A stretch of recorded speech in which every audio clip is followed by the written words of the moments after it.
Well, that got him to shut up. Adam Curry, John C. Dvorak. It's Sunday, September 22nd, 2019. This is your award-winning Gitmo Nation Media Assassination episode 1175. This is No Agenda. Preparing for the new communism and broadcasting live from Opportunity Zone 33, the frontier of Austin, Texas, capital of the Drone Star State. In the morning, everybody. I'm Adam Curry. And from northern Silicon Valley, where we watch the score run up to 67 to 63 and compare it to a soccer score of 1-0 and ask, which is more interesting? I'm John C. Dvorak. It's Crackpot and Buzzkill in the morning. I think you asked a question, but I fell asleep. It was so long. What was the question again? Is it more interesting to watch a soccer game where the score is 1-0 as opposed to a football game that goes 67 to 63? Was there a game that I was supposed to watch? Oh, who knew? I didn't know there was any game on. On Saturday they have a number of these games. The college teams. You have a college team near your house. Yes, I know we do. Yes, they haven't been too great, have they? Right in the middle of town too. It's not exactly the middle of town. You don't think the Texas campus is the middle of town? No, downtown is the middle of town. Okay, well, you're in any other burg, it would be considered pretty close to downtown. Okay. Well, that's great. You sound like a very old white American guy who just does not understand soccer. I understand soccer. I've seen soccer. I've been to the great soccer stadiums in Brazil. Mm-hmm. No, that doesn't mean that you understand it. Otherwise, you wouldn't talk like this. Well, maybe. You might be right. Maybe you're onto something. Yeah, that's okay. I don't condemn you, but there's no reason to be so hateful. We're going to have a very important soccer stadium here in Austin. You have this big, giant Texas complex. Why don't you just use that? Again, it's like all you can be is just negative about sports in Austin and football and soccer is. So where's the soccer stadium going up? Wherever affordable housing was supposed to be. That's usually where we like to put our soccer stadiums. Oh yeah. Well, I'm glad they're doing something for the homeless. Yeah, well, we can talk about that later. I do have some updates on the homeless, but it's too depressing to start with. Let's start with the Green New Deal and the Climate March. Oh, the Climate March. I think I have a summary clip. Well, so there was two things. We had the school strike with strike. Yes, the school strike with led, of course, by Greta Thunberg. That's the official. Thunberg. This is how Amy pronounces it. I'm keeping it to the pros. Greta Thunberg. That's how she pronounces it. And they were very unoriginal. This is pretty much the whole march, and it wasn't hundreds of thousands. It was tens of thousands in New York. So it was kind of, I don't know if it was any good, if what it did, but this is all that I heard.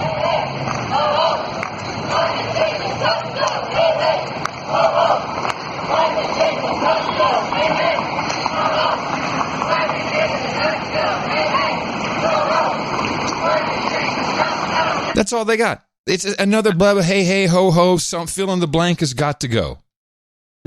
I couldn't understand it. I heard the hey, ho, ho. This was pretty hard to miss, but what had to go? Climate change. Climate change has got to go? Yes. Climate change has got to go. I know. Not CO2, not oil, not gas. No, climate change. Yes, I'm on board with this. This bull crap climate change has got to go. I agree with them there. Jeez. Hey, ho, ho. Our chant writers have got to go. We got to get better ones in there. And the whole thing was odd. Greta spoke before the General Assembly, the United Nations General Assembly, and reading from a piece of paper, she said this. I have not come to offer any prepared remarks at this hearing. She reads from her paper. I'm instead attaching my testimony. It is the IPCC Special Report on Global Warming of 1.5 degrees Celsius, the SR 1.5, which was released on October 8th, 2018.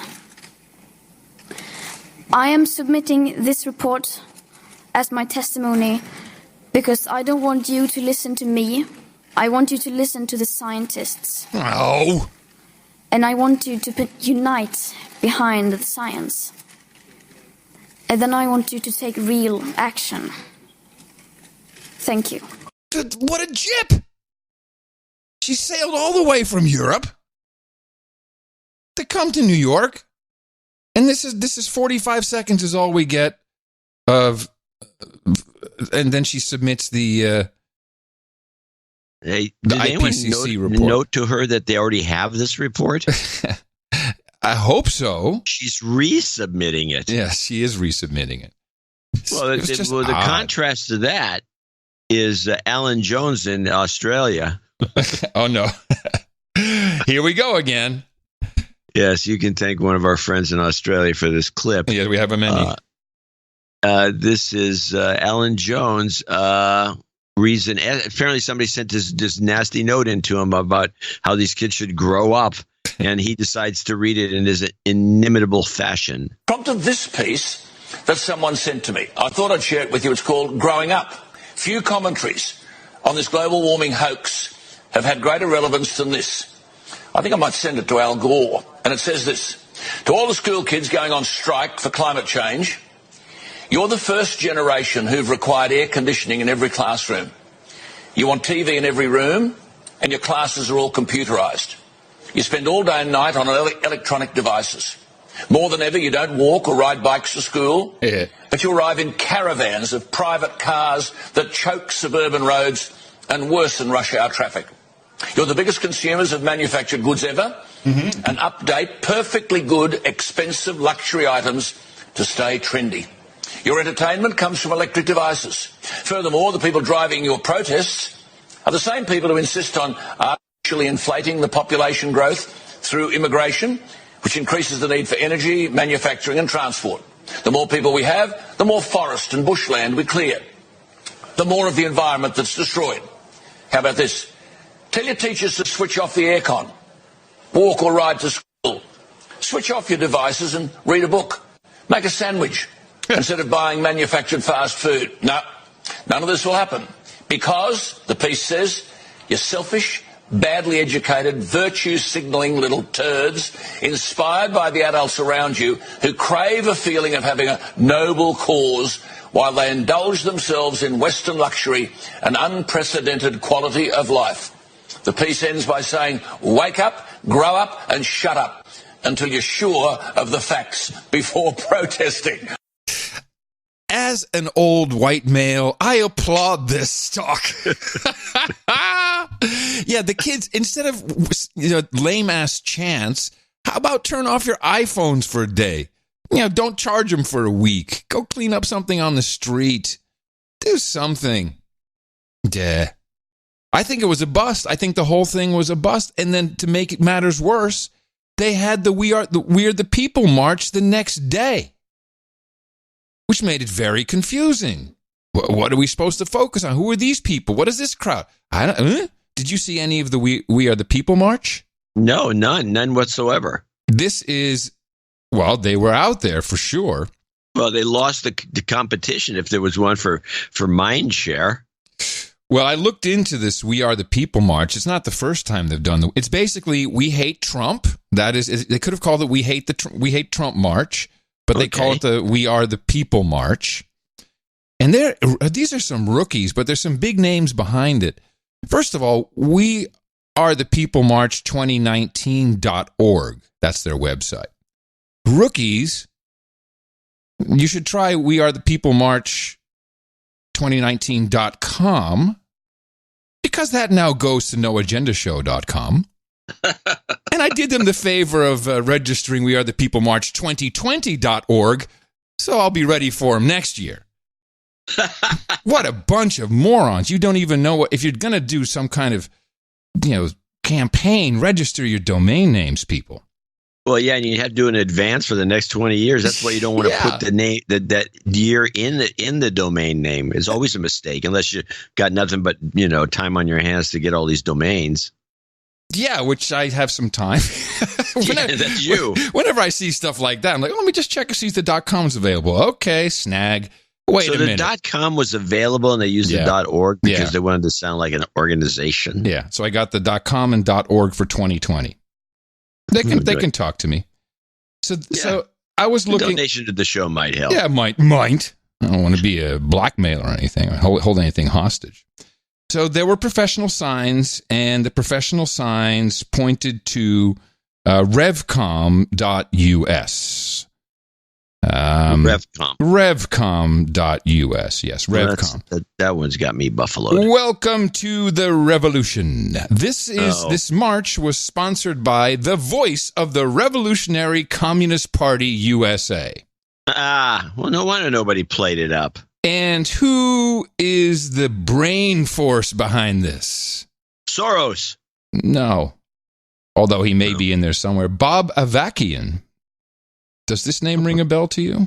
He sounds familiar. It sounds awfully familiar. Yeah. Bob Avakian, also known as BA.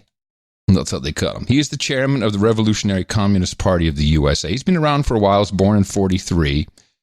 Let me see. He was the guy behind the New Left, New Communism.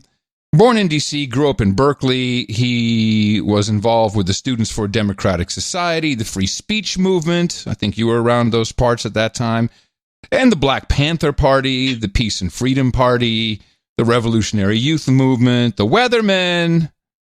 And this guy he's one of those guys who attaches himself to all these things. He has zero to do with the free speech movement. I'm sure he had nothing to do with it. But boy, these people over at the New Communist Party, they really love him. And he has his 6 resolutions of the Central Committee of the Revolutionary Communist Party USA. It's really quite interesting that they really think, communism is the answer. I know. Let me see if I can read, because these 6 resolutions, it's in the show notes. You can go take a look at it if you want. But BA, as they say, that's just how they call him. They don't even call him Bob's. BA is greater than the party.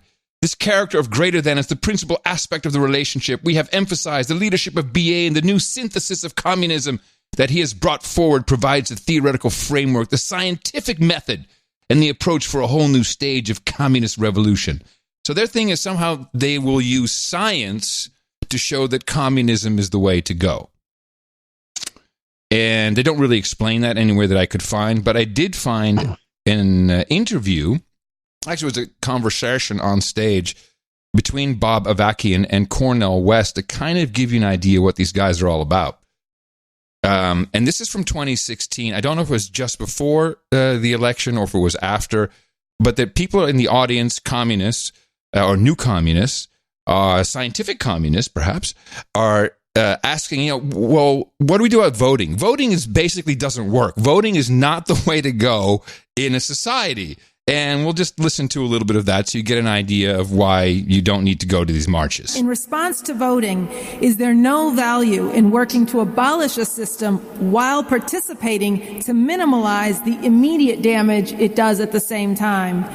And then someone else asked, if we avoid voting because no candidate represents the left, how can we also avoid enabling the rise of the worst of the right?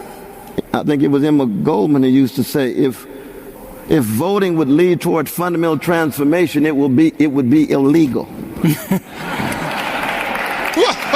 So we're not against reform. We fight for reform. We're not seduced by the illusions of reform. That's all. Is that a characterization of what you were talking about? Yeah, but I think there's another. Yes, but I also think there's another point here, which is the logic of voting forgets one very basic fact. That in any kind of profound social change that's come about, it didn't come about by people playing by the rules and going along with the way things are. It went by people stepping outside of the way things are and refusing to go along with the rules. Now, mind you, this is when Donald Trump was going outside of all the rules and stepping on everything, and they're triggered by it, but are advocating for the exact same thing. You think about a good point. Yeah. Example, and by the way, before you continue, that overall, that's the Avakian guy with the squeaky voice, I guess. Yeah. Probably had a vasectomy early on. He does look rather boyish for his age. this is kind of the stuff that you would get in some sort of left-leaning high school civics class. I mean, this is so simplistic and stupid. It's just that the fact that people would listen to it is beyond me. Well, I'm going to pain you for another 50 seconds. Of the way things are, and refusing to go along with the rules. If you think about, for example, even some of the gains of the civil rights movement, the way things were in the South it wasn't just something people, white people didn't want, that black people could go to a restaurant. It was against the law. That's right. The law said that you had to have segregation. So if you were gonna change that, you couldn't say we have to abide by the law. You have to say this law is an unjust law. We have to step outside and oppose that. And if you think about any kind of basic change that's been brought about, it's always happened. See, people say, for example, now I got to call his name, Michael Eric Dyson. In the last presidential election said, well, if you don't vote, then you aren't in the game. The championship is the San Antonio Spurs and the Miami Heat. If you don't support one of those two teams, then you're not involved. You don't have a dog in the fight. It's not that much different from what I hear Republicans saying. Or we've said, hey, we don't just have two parties, but these guys just say, you're not going to vote. We can't vote. It's got to be revolution, fire, bombs, whatever. No voting. We're not going to vote. Then why does the guy then he throws out a bunch of sports cliches at us? He's a total douche. A total douche. But anyway, people got out there. I don't even think they know what they're marching for. They just hate Trump. Yeah, I'll march with the commies. Yeah, really. Yeah, And the thing is, I understand, because I read a lot of this. I'm very interested why people follow, 6 resolutions of the Central Committee of the Revolutionary Communist Party. I'm interested in these things. And, but why? The younger generation has been convinced that health care, which really is health care insurance, is a human right. Housing is a human right. A job is a human right. They just want what their rights are, and be damned how it works. Just, I need my job. I need my health care. I need my food. And then, when you wake up one day, you're in the same box as your neighbor, doing the same dreary job as your neighbor, eating the same brown food as your neighbor. Maybe you'll change your mind, but it's going to be too late by then. And it kind of folds into that utopian world, that Alan Jones was talking about. Hey, kids, shut up. You're the biggest users of capitalist stuff. I barely even want to buy a new car anymore. I want to, just give me an old junker. Yeah. Well, that's us. Yeah, well, that is us. I learned that by watching you, okay? That's where I learned that old car stuff is better, for sure. It is. Anyway, it's still something to keep our eye on. The thing is, I'm going to give a car buying tip just out of the blue here. Oh, okay, good. For people who want to buy a good used car. First of all, don't be in a hurry. Never be in a hurry. In other words, put your sights on a car you want. I want one of these. And then just wait it out. And it doesn't matter how long you wait. You're going to find some nutball or borderline nutball or somebody that has too much money and he has a bunch of cars he never drives. And you're going to find a brand new, close to new version of what you wanted if you just wait it out, because there's always some guy, and you'll find some guy who's like a neat freak. Mm-hmm. That's what you really want. And he sells you a car. The car looks like it just came off the showroom floor and is 8 years old. I haven't seen many of those, but okay. Oh, yeah. If Jay Leno's your neighbor, maybe. They're out there. Is that how you got your Lexus 26 years ago? No, but I've gotten other cars since that have been following that procedure, and it's just like, what? This car is brand new. Yeah. All right. How many miles do you drive? Wait it out. How many miles do you drive a year? I don't drive that many. Me neither. I was just curious. Generally speaking, unless I have a job, which I only partake in such things about once every decade, only for as a learning experience. Generally speaking, about 15,000 miles a year. Wow. You know that truck that I have? 3 years, 11,000 miles. 3 years. I'm the guy you want to buy the truck from. Yeah. In fact, I saw that truck. Yeah, it looks good, doesn't it? And you are a neat freak, even though you're in denial. That car, if whoever buys that car from you, if you haven't sold it already, is going to get a beautiful product. Yes. You're like a Target. They're surrounding me. They're ready for me. Exactly. Okay, so that was Thursday and Friday. What else? There's some other things going on. We got this new whistleblower, kind of, not really. Well, the whistleblower thing is funny because this is the holy grail for the Democrats. They're all convinced that it's unbelievable how important this is. I got a couple of clips here. Okay.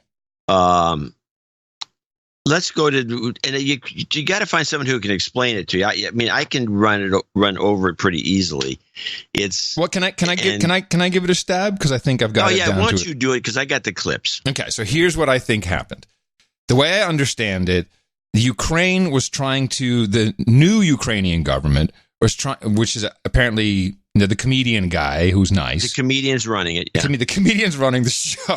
So he wants to talk to his colleague. No one wants to mention that, by the way. No, he wants to talk to his colleague, the comedian in Washington, in the White House. And he's getting nowhere. He can't get through. And the State Department, which probably has many shills left over from the previous administration, they're holding it back because there's what the new Ukrainian government wants to tell us. Hey, man, you got some corrupt people doing some stuff over here. Which I think we kind of remember if you hear this.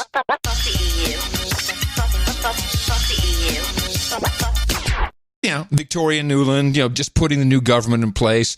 And then there's the thing with Joe, which we'll get to. But they wanted to communicate something. It didn't get through. There was no response from the U.S. So the comedian president in Ukraine is thinking, oh, man, why do they hate us? Are they mad? I can't have this. And so they broker a deal where they send a lawyer, and the State Department asks Giuliani, of course, friends with our comedian, to go exchange some jokes somewhere on neutral territory in Paris. And that's when Giuliani finds out, oh, man, hold on a second. So they were investigating that Hunter Biden story. Good on you. And then that just continued somehow. And this is the part where I think it may have been, it would be beautiful if it was a setup from our comedian to let this through to a number of people. You always want to find the leaker. And then that leaker goes, wah! Well, he's trying to influence elections again. He's doing it again. And, of course, it turns out this person didn't actually hear anything firsthand. And then to save face or whatever, I'm a whistleblower. I have protection or something like that. And the whole thing is hilarious because ultimately it sounds like Joe Biden threatened the Ukrainian government pre-comedian days. Hey, get this prosecutor off my son's case. Otherwise, I'm not going to let this $1 billion come through to you that we had in loan guarantees. How did I do? Well, that's better than I would have done, and I'm glad you took it. Okay. I think that analysis, which is not standard, is quite good. It's not something you hear on the mainstream. Yeah, but I think that's more or less what happened. It's very what you said. If you took it just verbatim, I think it may be actually what happened exactly. Okay. But anyway, so with the result of it, though, let me give you the reinterpretation of it. Yes, because this is the best part. So Trump decides to get on the phone, and he's trying to queer the Joe Biden candidacy. And by the way, this may also be, if you're going to use your thesis, this may also be a methodology to give Joe Biden more strength so he does get picked. Oh, that's a good point. Yeah. So let's just go after Joe, because going after Joe early the Democrats, we got to get Joe in there. You're right. So supposedly gets on the phone call with a bunch of people, because there's a bunch of people in the room all the time when he's on a phone call like this. And there's people listening in. There's NSAs. People are on the line. Everyone's there. And so there's a whole slew of people. And he says to the guy, hey, to the comic or one of the two. Hey, Hey, I want you to look into this Joe Biden's son. This guy is a criminal, we think, and he's doing some deals over there that look like they need looking into. And if you do that, we're going to be very generous with our foreign aid. No, of course. And that's it.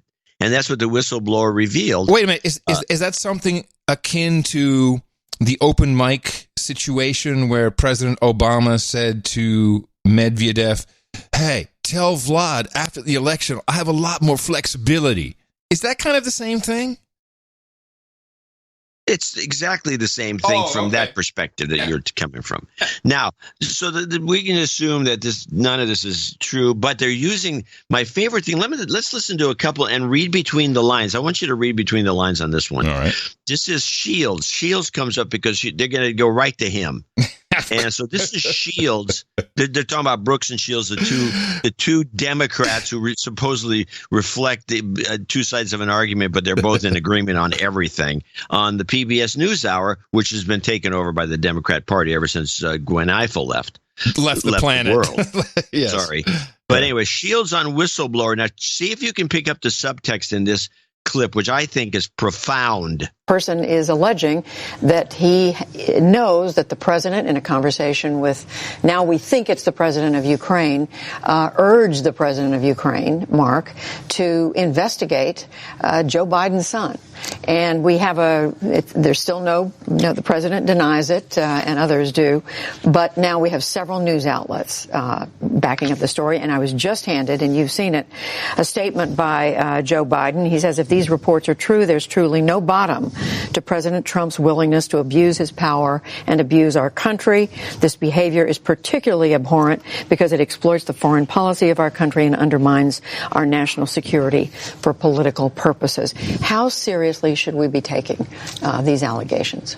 I think they're enormously serious. And the fact that the Wall Street Journal is leading this story along with the New York Times, the Washington Post. But this is not false news or fake news or anything of the sort. It's not a political vendetta of any sort. Wait a minute. There was a lot there that he said that was confusing. Was the Washington Post is on it? What was he saying about that? Or does it have nothing to do with the subtext? No, that was the subtext. Yeah. The subtext is the following, and I want you to play the clip again. It's short enough. But the subtext is the following. The Wall Street Journal's leading the way.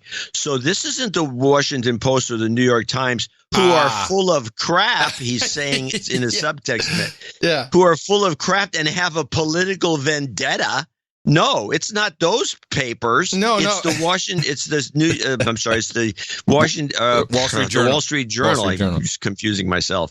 The Wall Street Journal. They're okay. They're not a bunch of douchebags like the New York Times and the Washington Post. That's what he's saying. You're right. Let's hear it again. For political purposes, how seriously should we be taking these allegations? I think they're enormously serious. And the fact that the Wall Street Journal is leading this story along with the New York Times, the Washington Post. But this is not false news or fake news or anything of the sort. It's not a political vendetta of any sort. I think that's a keeper, this clip. We should keep that around.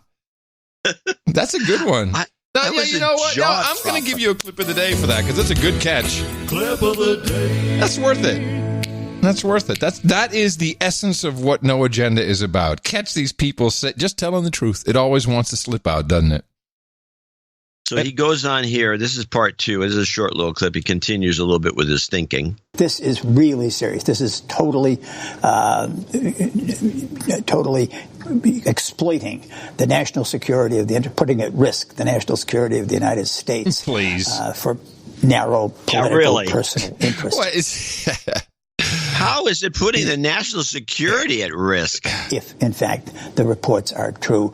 And I guess the most disturbing thing to me, Judy, was the president accused the whistleblower, who at enormous risk and required considerable courage of being an extreme partisan. Bullshit. Now, let's just talk about, from what I understand, this whistleblower is not really a whistleblower, didn't do anything under whistleblower protections, but once it turned out that the leaker was identified, and that probably came through the Wall Street Journal, then the leaker goes to, of all things, the Department of Justice and says, I'm a whistleblower. But that's not how it works.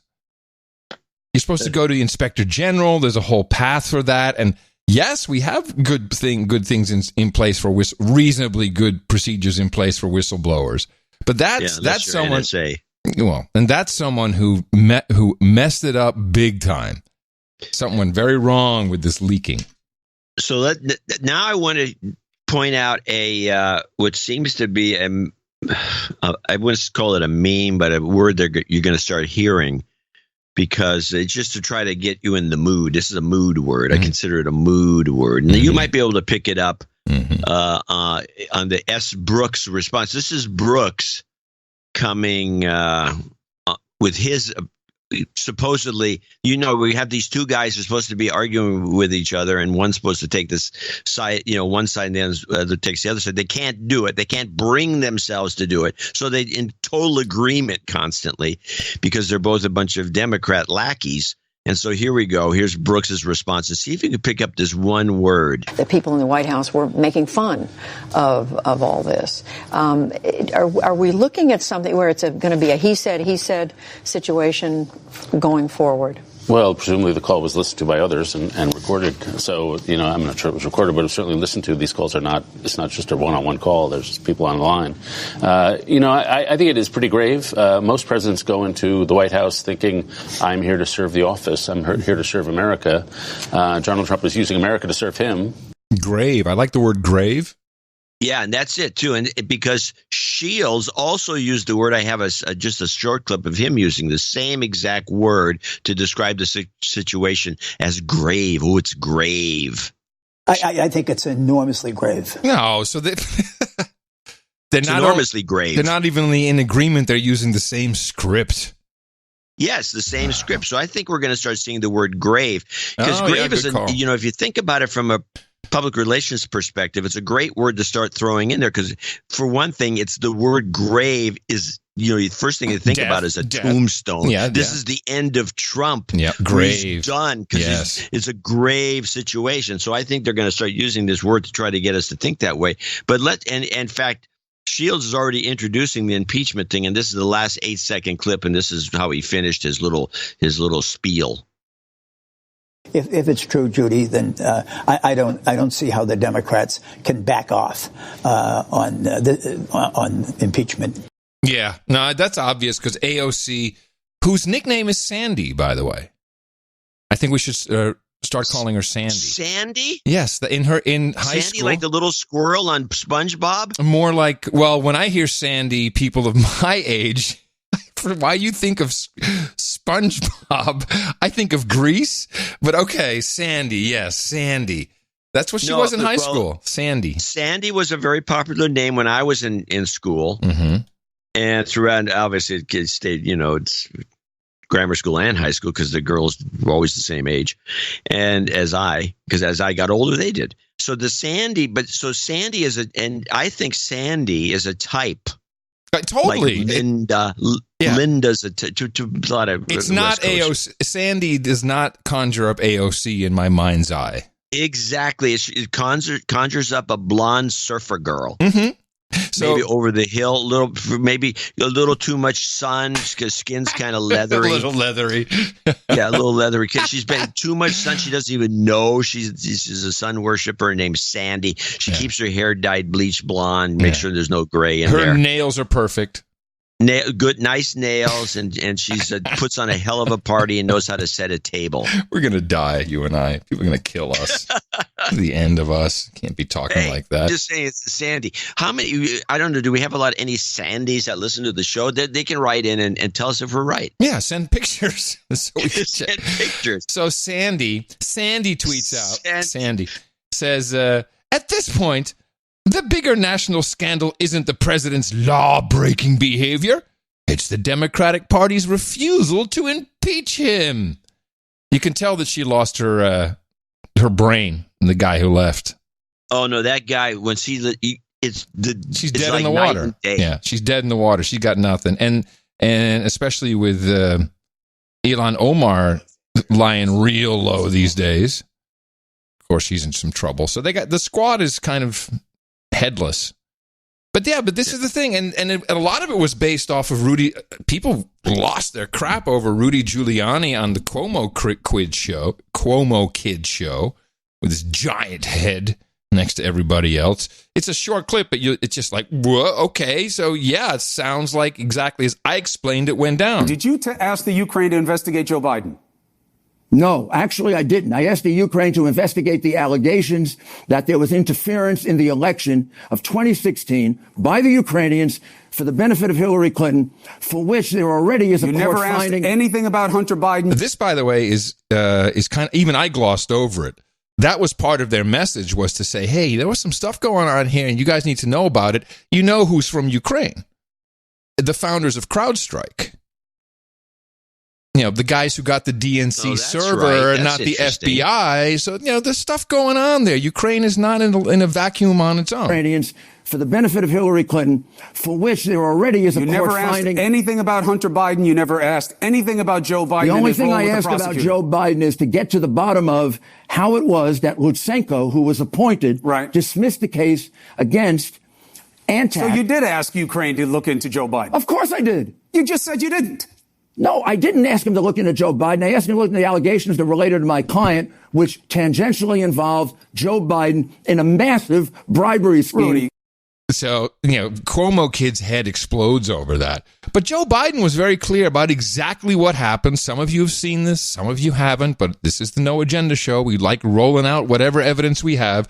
And this was just a regular one of those Aspen sessions, you know, where, you know, you can ask whatever you want, and it's a small captive audience, and they always video it, and most people don't watch it because it's boring.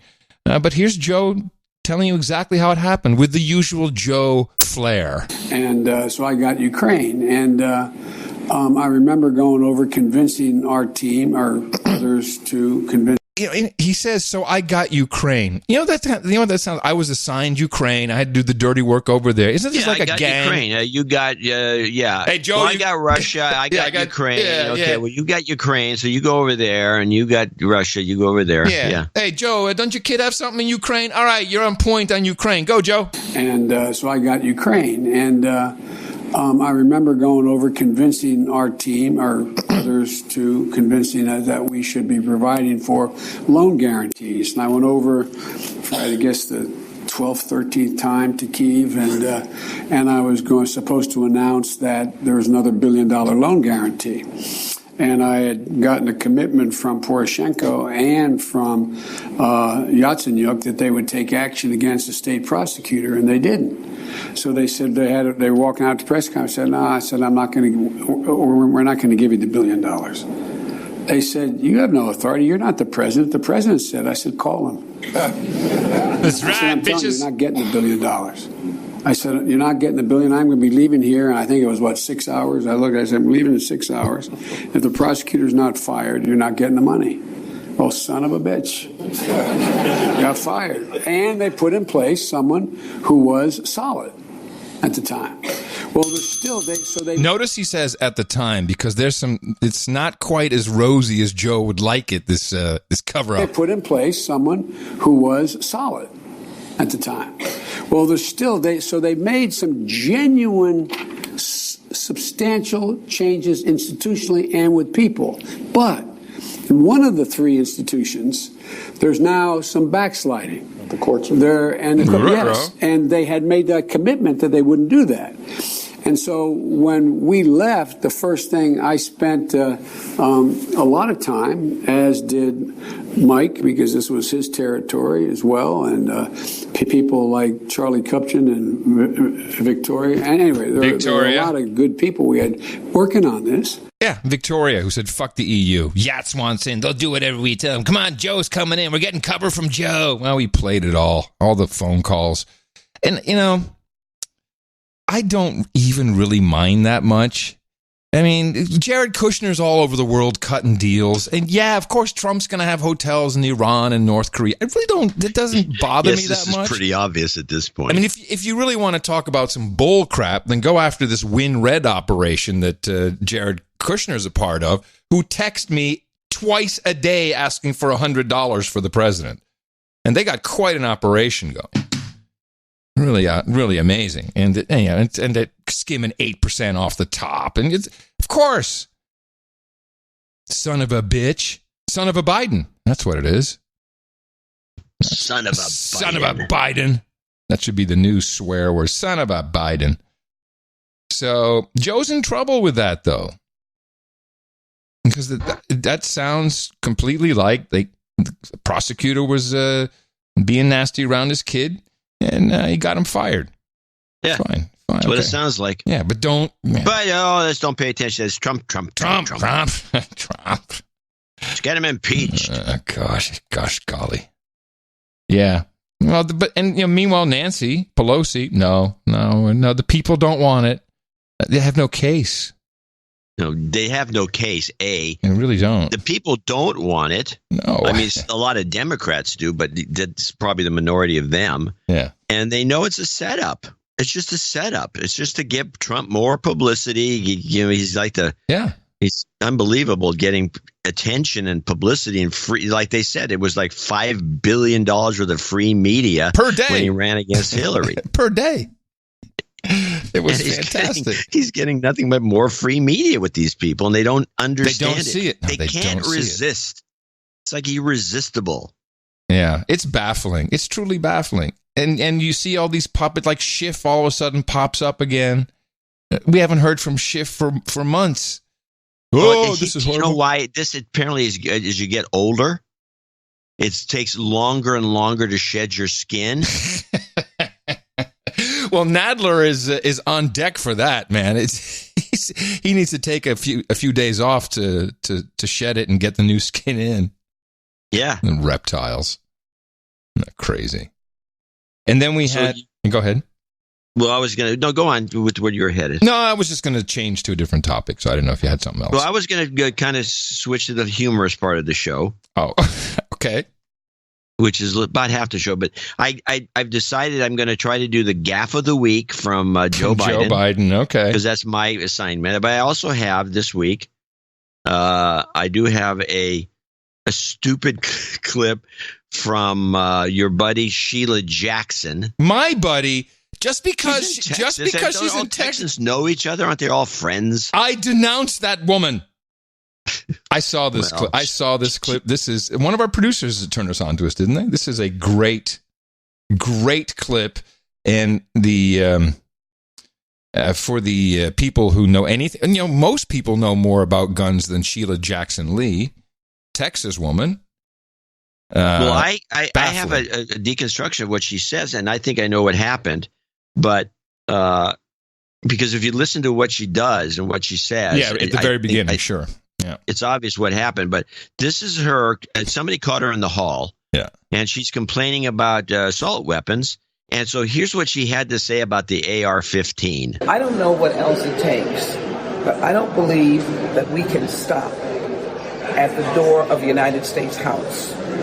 I believe there will have to be an emergence of members of the House flooding the United States Senate for Senator McConnell to understand that these initiatives today, my gun storage bill, my bill that I've introduced dealing with the caliber weapon, I've held an AR-15 in my hand. I wish I had it.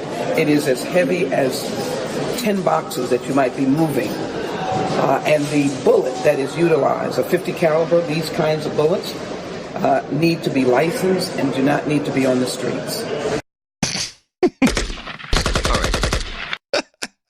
Let me get this straight. The AR-15 shoots 50 cal. Is that what she's saying? 50 caliber bullets, which need to be licensed. Yes.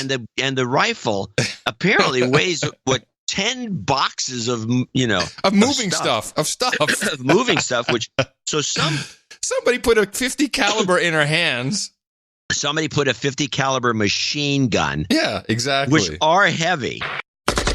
AR-15, if anyone's ever been around one or shot one, you could lift it up with your pinky. It's a very light weapon. Well, hold on. You talk and I'll go get mine. I'll check. Now, it's a very light weapon. And so what she's describing is a machine gun. Somebody said, oh, yeah, they were putting her on. They were kidding her. Okay, I got it. Have you ever held an AR-15, Sheila? Oh, no, I never have. Oh, we've got one here. Look at this. And they drop a machine gun in her arms, which probably weighs about 50 pounds or whatever. Yeah. And as you look at the bullets, look how big they are. So oh my God, she all freaked out. She weighs so much. So she's an idiot. So I got my AR-15 and I'm holding it by my pinky. The pinkies. I mean, you can hold it. It's a little on the heavy side for that, but it's not 10 bucks. Your two fingers, your pointing finger and middle finger, you could easily hold a gun with that. Yeah, you're right. You can't do that with a machine gun. How come the 50 caliber doesn't fit? It's so odd. The 50 caliber. I think shoots a 23 or 22, 223, I think. Yeah. But whatever. Yeah. Typical. So she's a moron. Oops. Somebody pulled a prank on her. That's right. The way I see it, somebody pulled a prank on her and she fell for it. Now on to Joe Biden. Oh, gaffe of the week. We need a jingle. We need a jingle. Somebody. Yep. Joe Biden's gaffe of the week.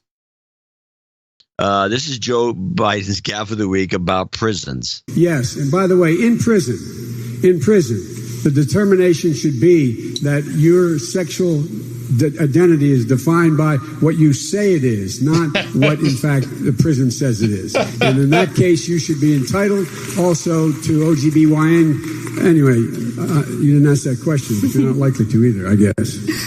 So, Joe, listen, I got to do a little briefing.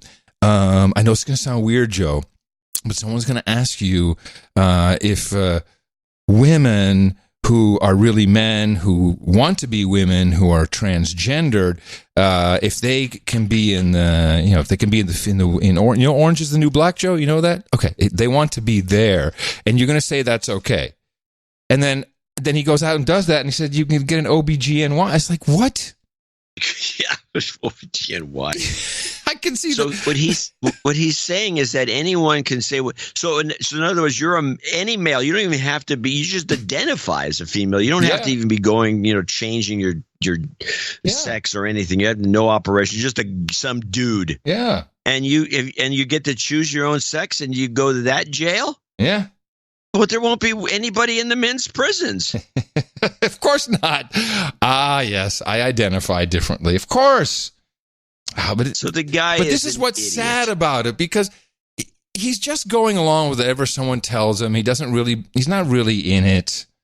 It's abusive at this point.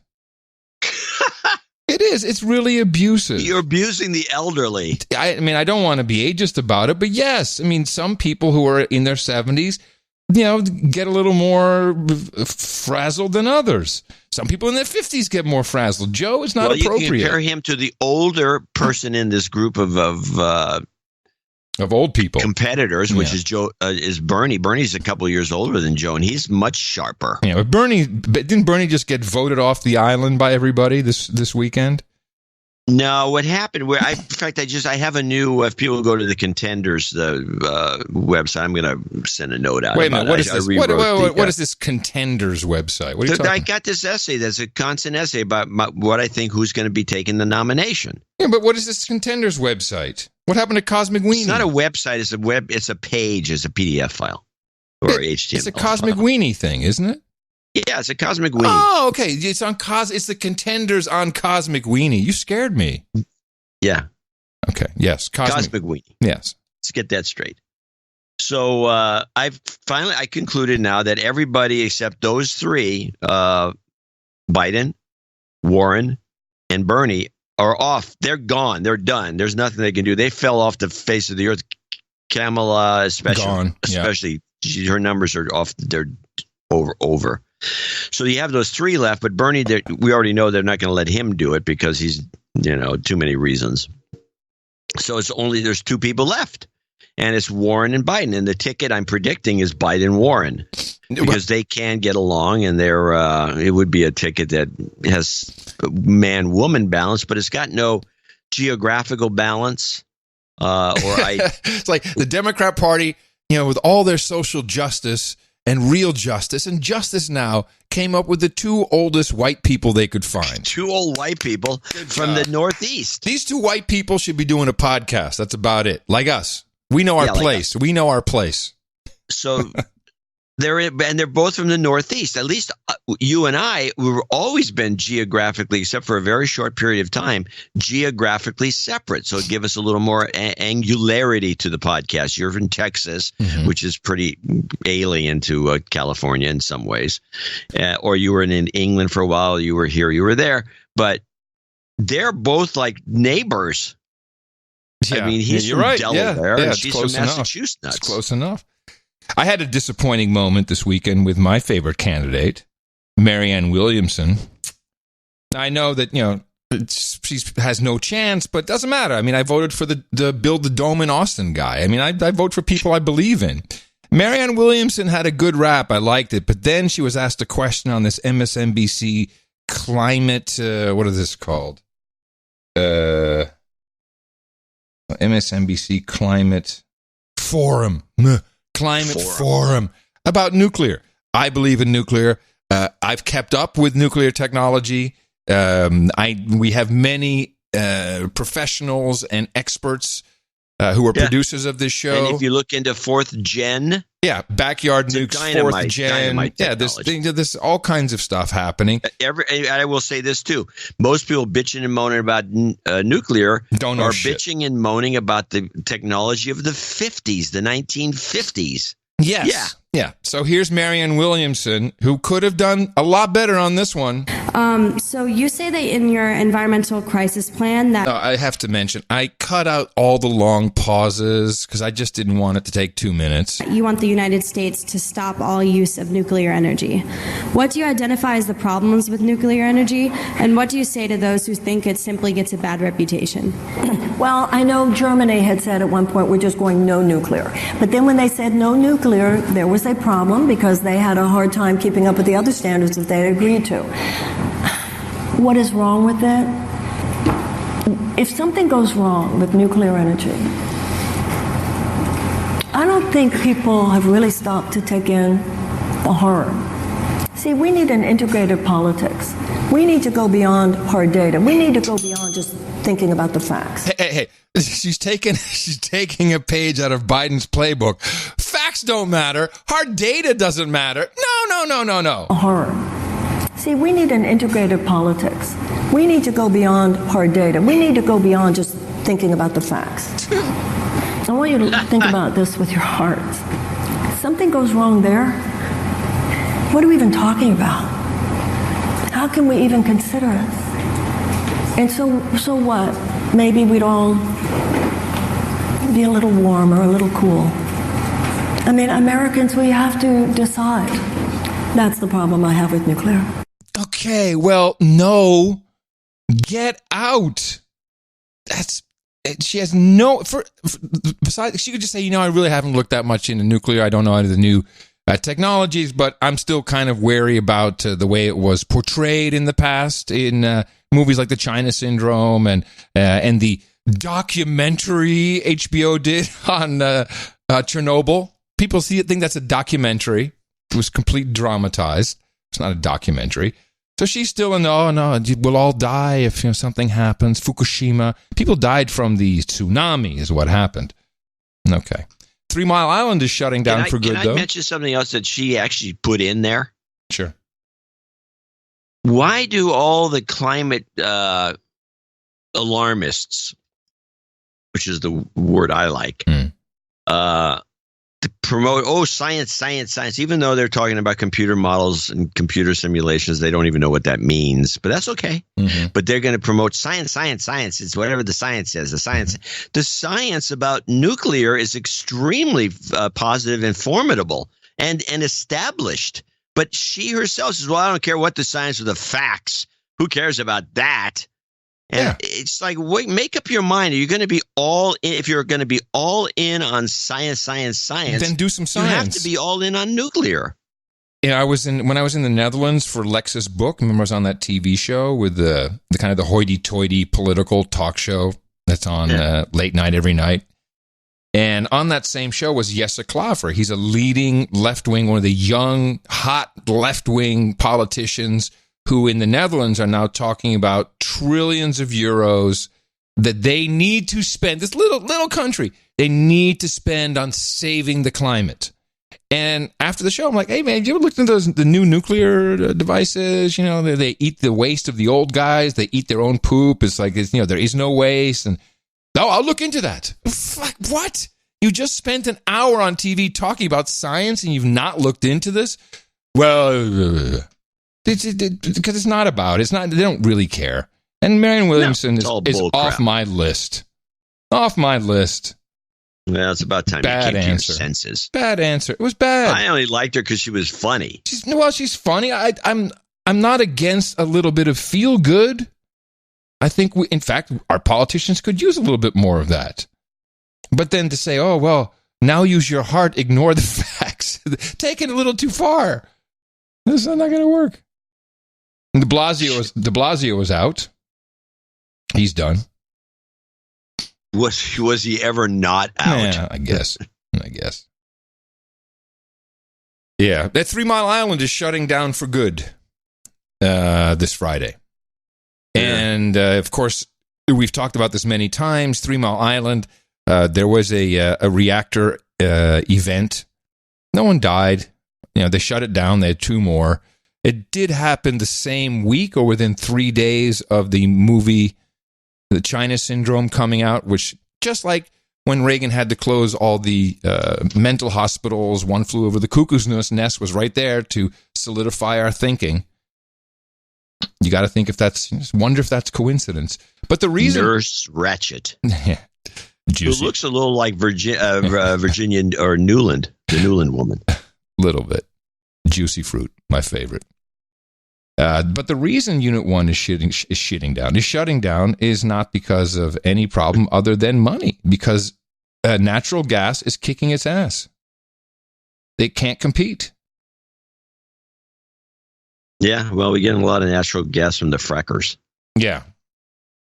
Not a fan of that personally, but... No.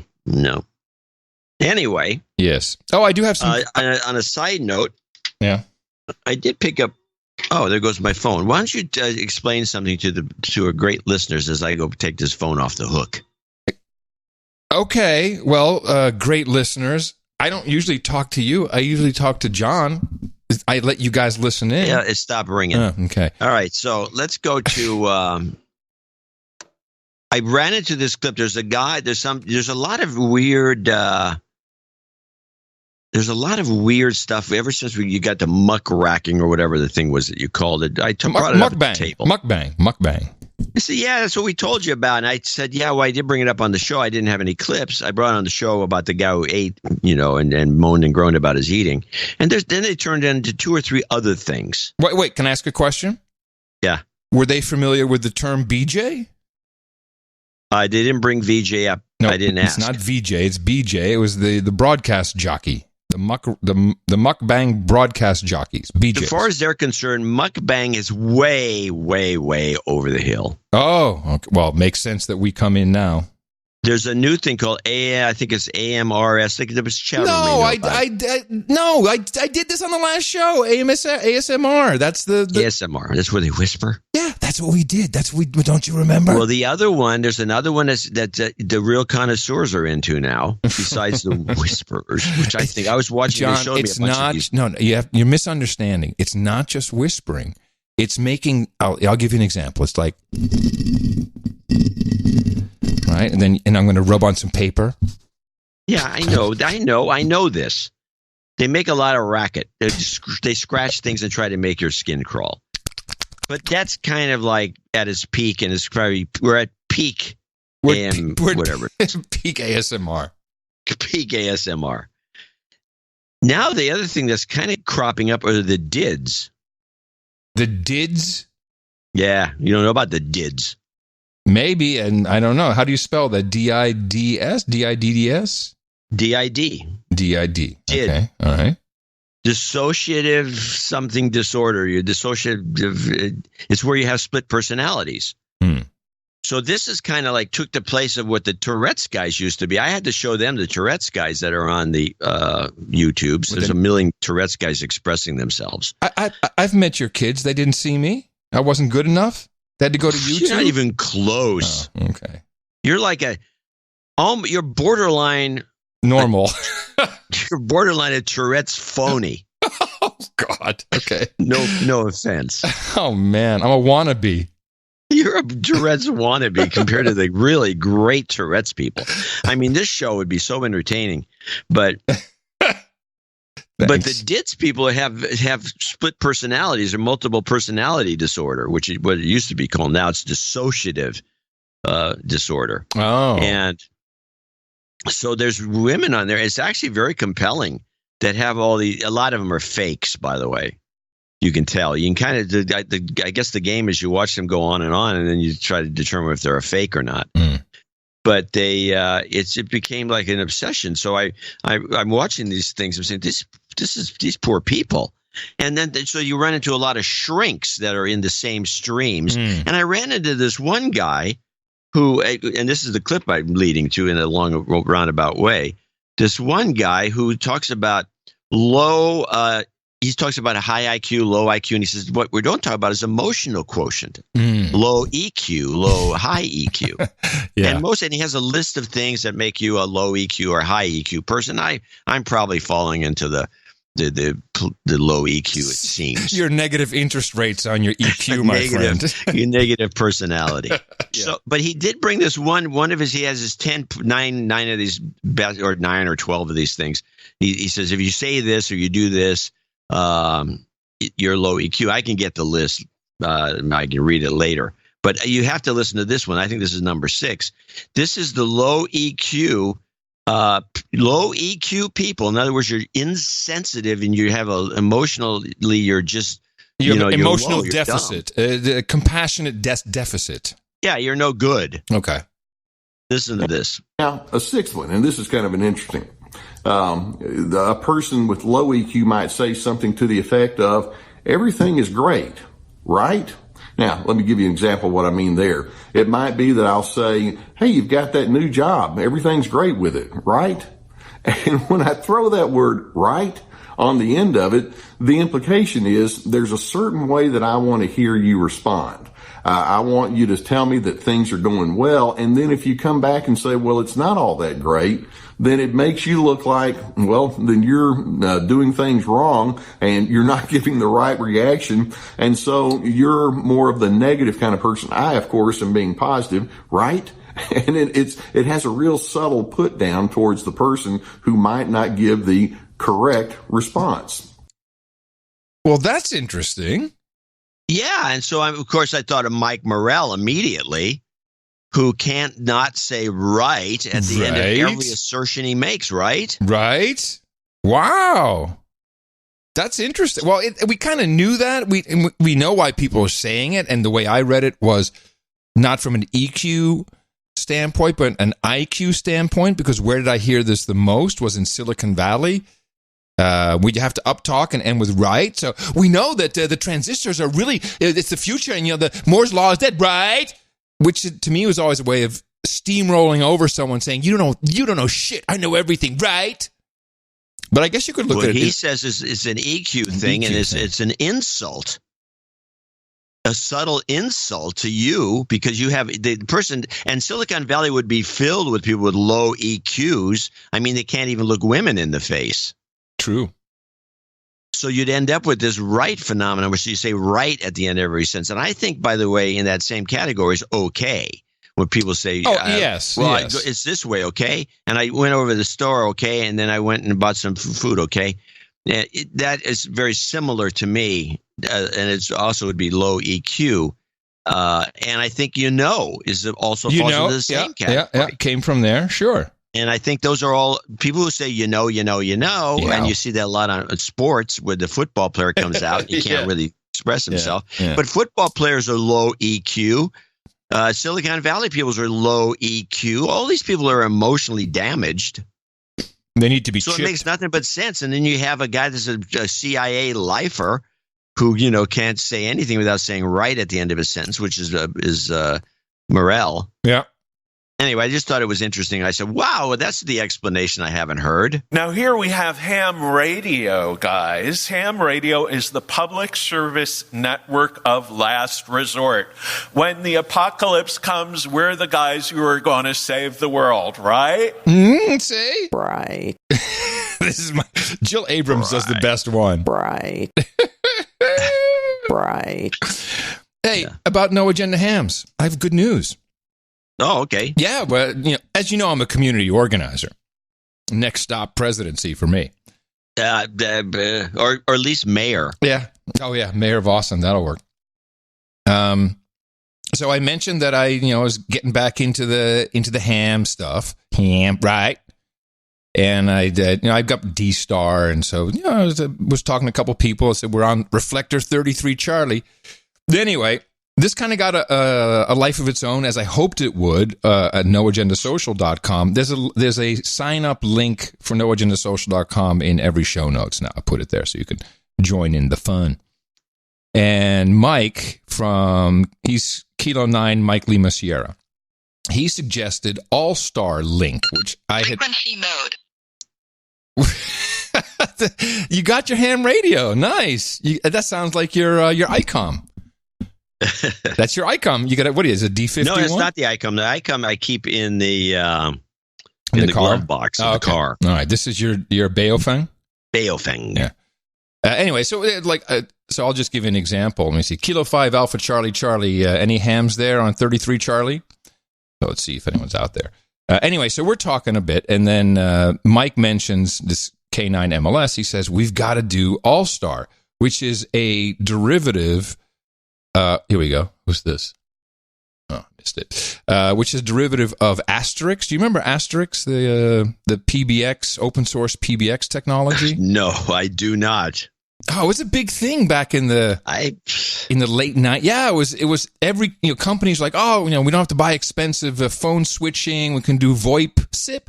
I think it never took off because of the SIP, but actually it's used a lot and it's highly adaptable, highly programmable. So bottom line, we're setting up a network which is backhauled on the internet, but you can essentially connect it to anything since it's Asterix, where anyone with a $25 Chinese handheld rig can participate. All you need to do is get your ham license, and people they always find that daunting, but I have to remind them, if Nellie Orr could get her ham license, I'm sure you can too.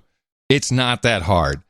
And we're going to build out. Very easy. And we're going to build this out. It's going to be on 6 and you meters. can take the test over and over. Of course. It's going to be on 6 meters. We're going to do HF. It'll be on VHF, UHF. And right now we seem to be Well, Mike and his guys up there in Minnesota are putting together a rig. They're going to send it to me so I don't have to do all the setup. And then we'll have the node. We'll have the master node. And everybody can link in, man. And you'll have a map and you can look where everybody is. And we're going to save the world. Right. Mm-hmm. I'm excited about it. Yeah, you are. I'm not quite sure why, other than it's the same thing as a meetup. Basically, it's a meetup.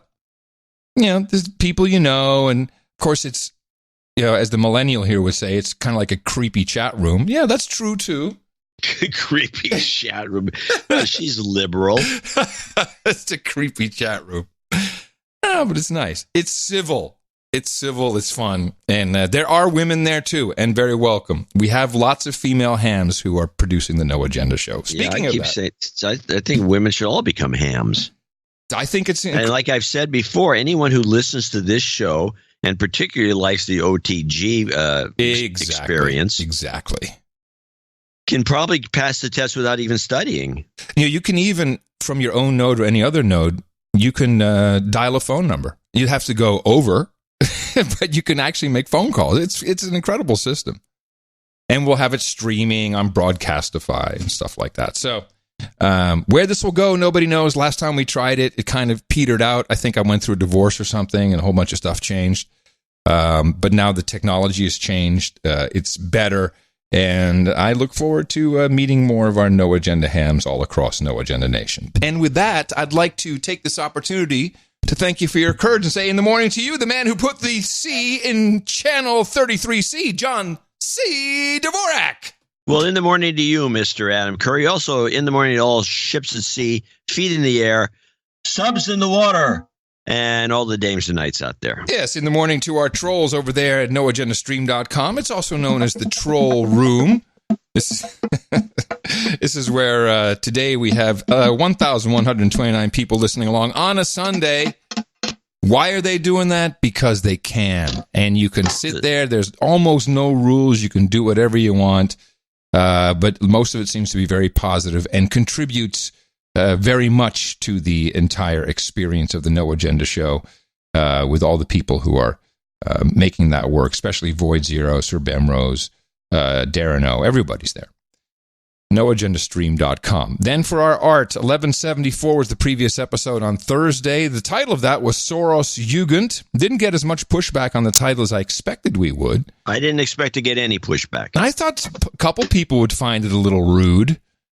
Calling it rude? Well, calling an old Jewish guy, associating him with the Hitler Youth. I can see he was the guy who worked for the Nazi SS. You said it. I didn't. He did. Yes. He admitted it. Yeah, well, he said thought it was the best years of his life. He liked it. We must have that clip. Hold on.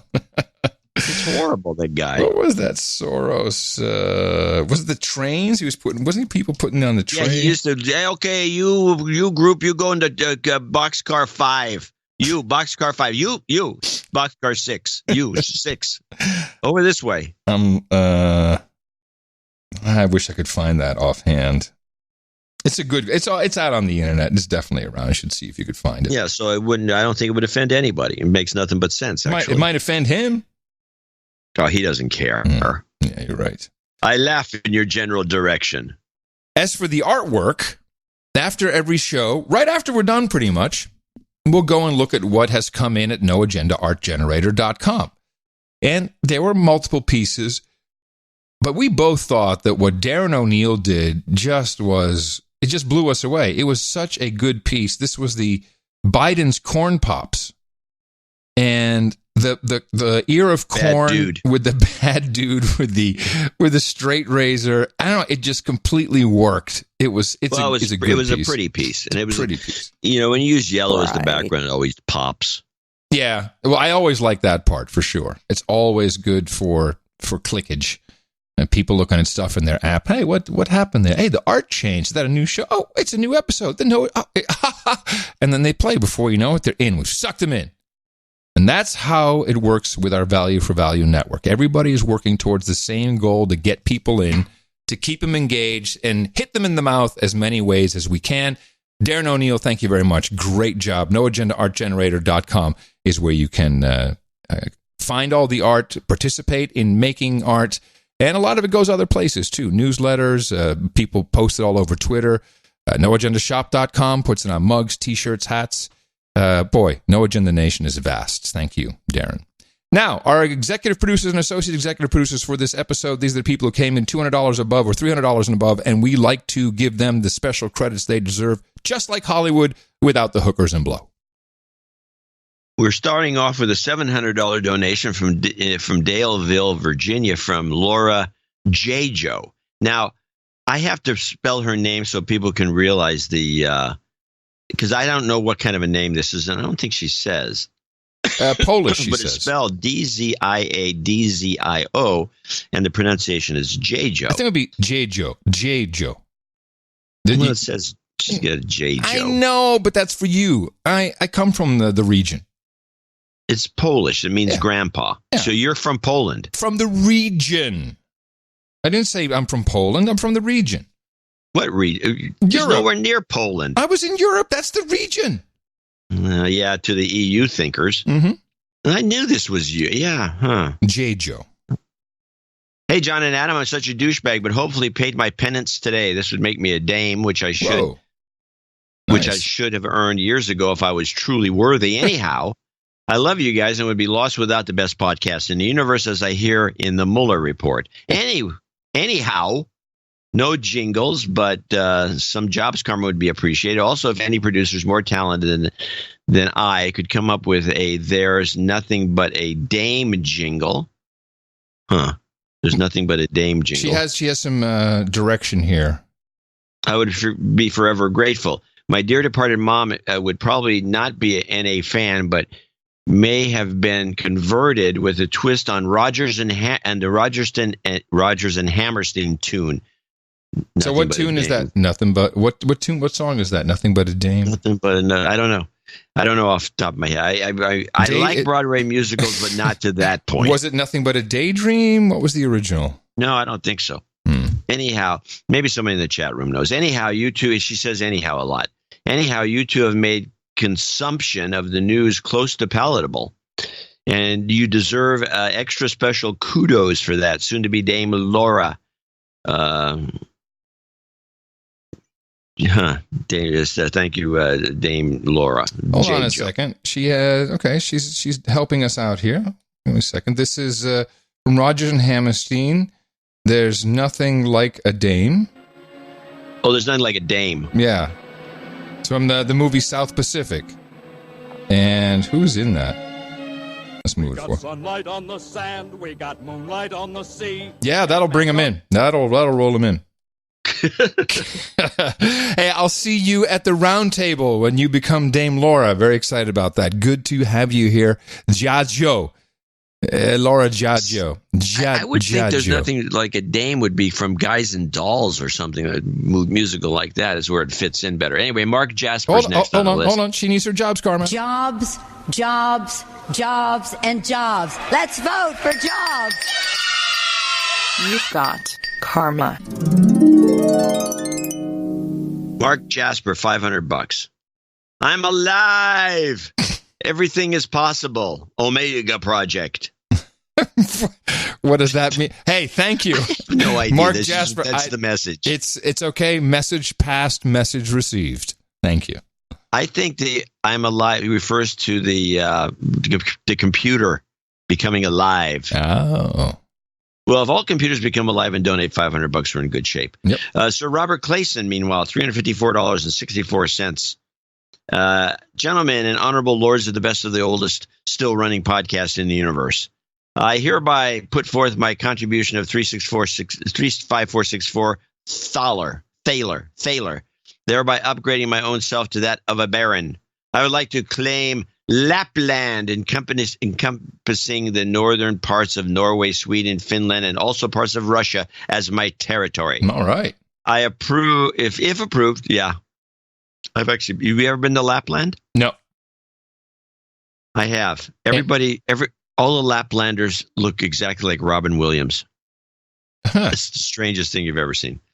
If approved, I will henceforth be referred to as Sir Robert Shining Baron of Lapland.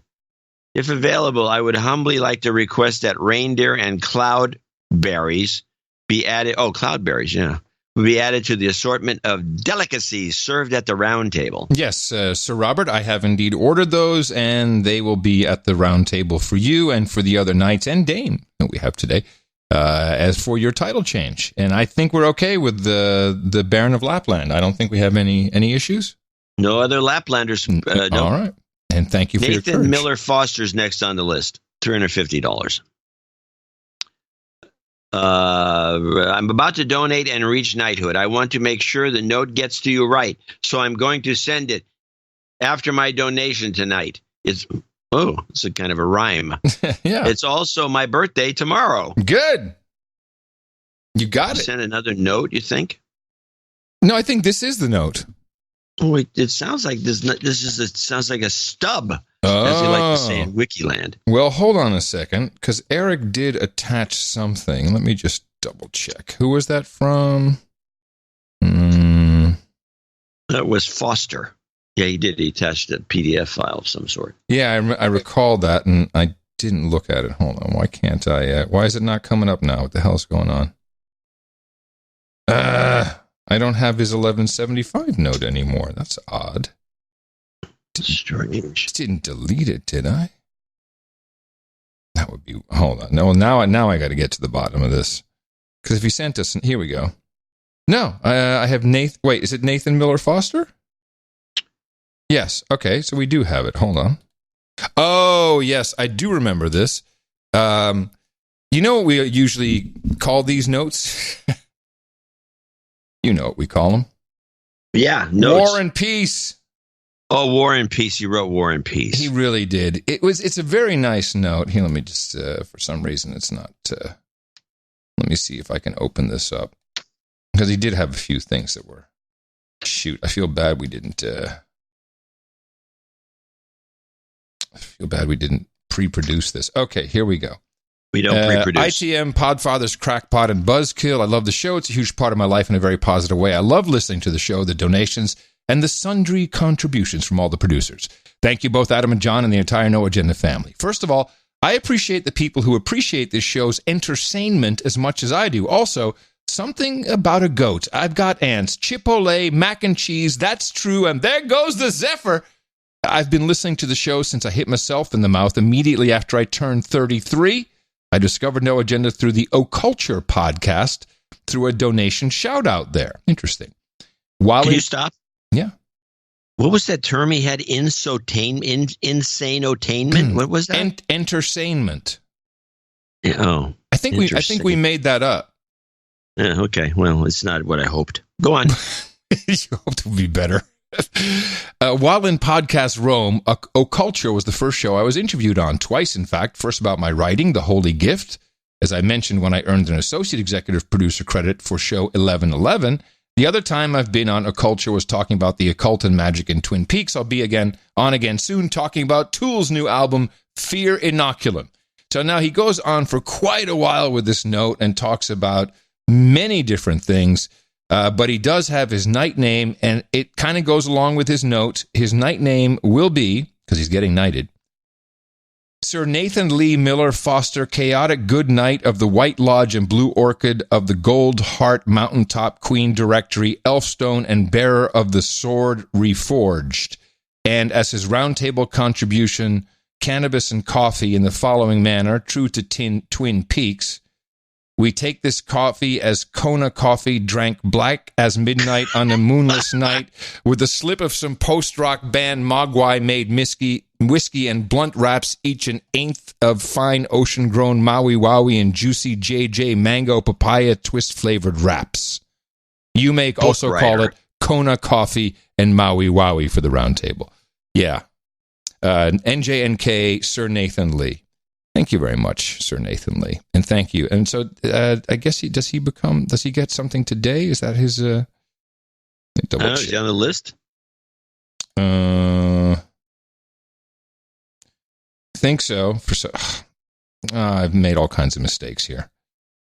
You put yourself in a hole. Well, no. While you're looking into that, you can continue. I'm going to figure it out. I will. Go on with Sir Nick of the South Side, Baron of the DMV, in Herndon, Virginia, be our first associate executive producer. Comes in with the fine donation of 23456. Gentlemen, I like a de-douching. Okay. You've been de-douched. With the de-douching for a lapse in providing value. The show is excellent, especially the deep dive into the brand safe content. I'd like some health karma for my in-laws and a Rev L clip. Sir Nick of the South Side, Baron of the DMV. So Nathan Miller indeed is going to be a knight today, and I am putting his Kona coffee and Maui Wowie at the round table. And what did Sir Nick want? He wanted Sir Nick wants a I got a new Al. I got a new Rev Al for him. And he would like some health karma and a Rev Al clip. Okay. So the typical Rev Al would be... But resist, we must, and we will much about that be committed. But now we have a new one where good old Al was trying to pronounce the word koala. You're familiar with the koala bear? The little koala bear, the bear that carries, even if you pet him, you get chlamydia. Here's the president meeting with a cola cube. There you go. Cola cube. Wow. You've got karma. A cola cube. again. Here's the president meeting with a cola cube. Wow. Yeah, he's great. Good old Rev Al. Close. I got more from Rev Al later today, too. Good. We'll look forward to that. Sir Brian Barron of Costa Mesa, $233.33. I donated a month ago and asked for jobs karma. Shortly after I made the donation, I got a call for a full-time job in Salt Lake City doing work with people I know and like. Wow. Yeah. Wow. Now I'm asking for relocation and travel karma. This is the greatest podcast in the universe. Brian Barron of Costa Mesa. I was just going to say, if only you and I could get that kind of job with people we like, wouldn't it be great? You've got karma. Next, the lovely Lorraine Converse in West Lynn, Oregon. Hold on. I'm surprised anybody even likes me. Whew, there we go. Yes, yeah, sorry. I am. I'm always stunned by that. Lorraine Converse in West Lynn, Oregon, 222.22. ITM, thank you for your valuable deconstruction. I updated my Twitter settings due to John's great how-to, and I'm waiting to see how the magic the magic algos filter my feed. Thank you for your courage, Lorraine Converse. Now we have to stop for a second, and I need to say that there is indeed you tweeted another Cosmic Weenie genius bit with complete diagrams on how to do this, and you walked me through it after Thursday's show, and I can tell you that since I did that, nothing has changed. Yeah, it has changed because I noticed that your retweets of the show were up by at least 50%. But at some point, we need to go through the items that Twitter thinks I believe I'm interested in, which includes a lot of sports, by the way. Just to show you. I thought we went over this list with you over the phone because that's why I decided to do that write-up, because I said, I'm not going to tell anymore. It's forget it. I'm just going to write this up. And I sent an email out to the No Agenda newsletter subscribers, and they're the ones who found out about it first, with a detailed description in there how to do this step-by-step. It's complicated, and it's non-intuitive. And so if you don't know how to do it, you'll never figure it out. But we went over yours. You have the most humorous stuff click that Twitter thinks you're interested in. It's just beyond me. And I've been looking at how it works.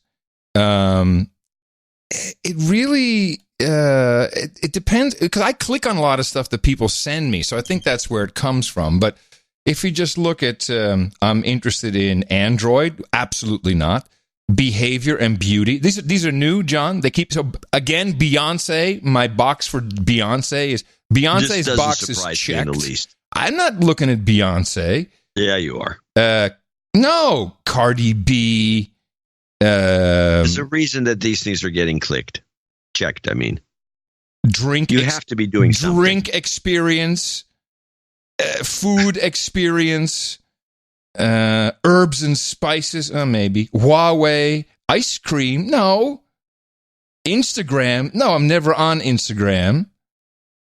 They finally put MTV, but I unchecked that and they haven't rechecked it. So they agree I'm no longer associated with MTV. Mukbang, oh, I got a mukbang. Wow, I got a mukbang. Were you tweeting about it? I don't think so. Well, how did you get on that list? This is very mysterious how some of these things get checked. Only from YouTube, not from Twitter. I didn't get any of the mukbang from Twitter. Someone may have tweeted me with a mukbang, and that hurts. That's a possibility. Or they're listening to the show. Oh, yeah, that could be. And why not? Vaping. I got vaping in there. Reggae. Yeah. Well, anyway, if people you got the newsletter, you would have gotten the instructions. Yes. And it's also amusing. It's a very amusing process to go through and look at what they think you're interested in. It's fascinating. Yeah, well, we went through the keepers. It was just as good as mine, believe me. Very funny. Yeah. So this whole thing is screwed up. And now my premise I also wrote a short essay on this. My premise, and I talked to Adam about this, I think that this is done not as shadow banning for political reasons. I think that they're overburdened. I don't think Twitter can do what they promise. They can't actually deliver. They have to do this because their bandwidth, they're constricted. Well, it's not they haven't got the computing power to do all that they say they can do. Yeah, I thought about this, and first I was kind of dismissive, or I said, well, I'm going to think about that. But when you look at the amount of people they have and the amount of follows that people have, which I think is substantial. I don't know what the average is, but I'd say people follow hundreds probably on average. You're right. It may just be that they can't actually, they may technically be able to deliver it, but I have a feeling the experience would be so out of whack. And today, or Monday, I think they announced they're now going to do hide replies will be available to you, which I think is going to ruin the product. And the way it works is if I'm the original tweeter and I tweet, I can, and you reply to me with, "Carry you Tourette's dick," then I could hide that so no one else would see that reply, even though they were following that original tweet of mine, which I think ruins it. Well, it means you can edit. Kind of, not really an edit. Well, it's kind of an edit. No, it's keeping people. No, it's like letters to the editor. You don't run everyone that shows up. Right. But that's kind of the beauty of it, is you can yell at other people. And if you're yelling and it doesn't show up, then people are going to stop yelling and the product will go down. That's because people like the yelling. Exactly. That's why it's they're there. Entertainment. That's why they're most there. Most of these social medias are really entertainment vehicles. Yes. You can go, oh, look at that. Well, that got him to shut up. Oh, that guy got burned. Yes. He's burned. That's what... I imagine you doing that. Yes, I imagine you sitting there in your duster and your Crocs. Burned. Okay. Put a time code there, making something out of that. Yeah, believe me. I'm all Jennifer Augley's next on the list, and she comes in with $210.25 from Greenup, Kentucky. Yeah. And she wrote a note. Oh, good. This is our first donation. So let's see this. Okay, her husband's involved. She's not a did person. This is our first, because most of the did people, when they're talking about themselves, they always never me or I. It's us. Us and our. Yeah, nice. It's very interesting. But this donation of $210.25 is for my husband, Matt.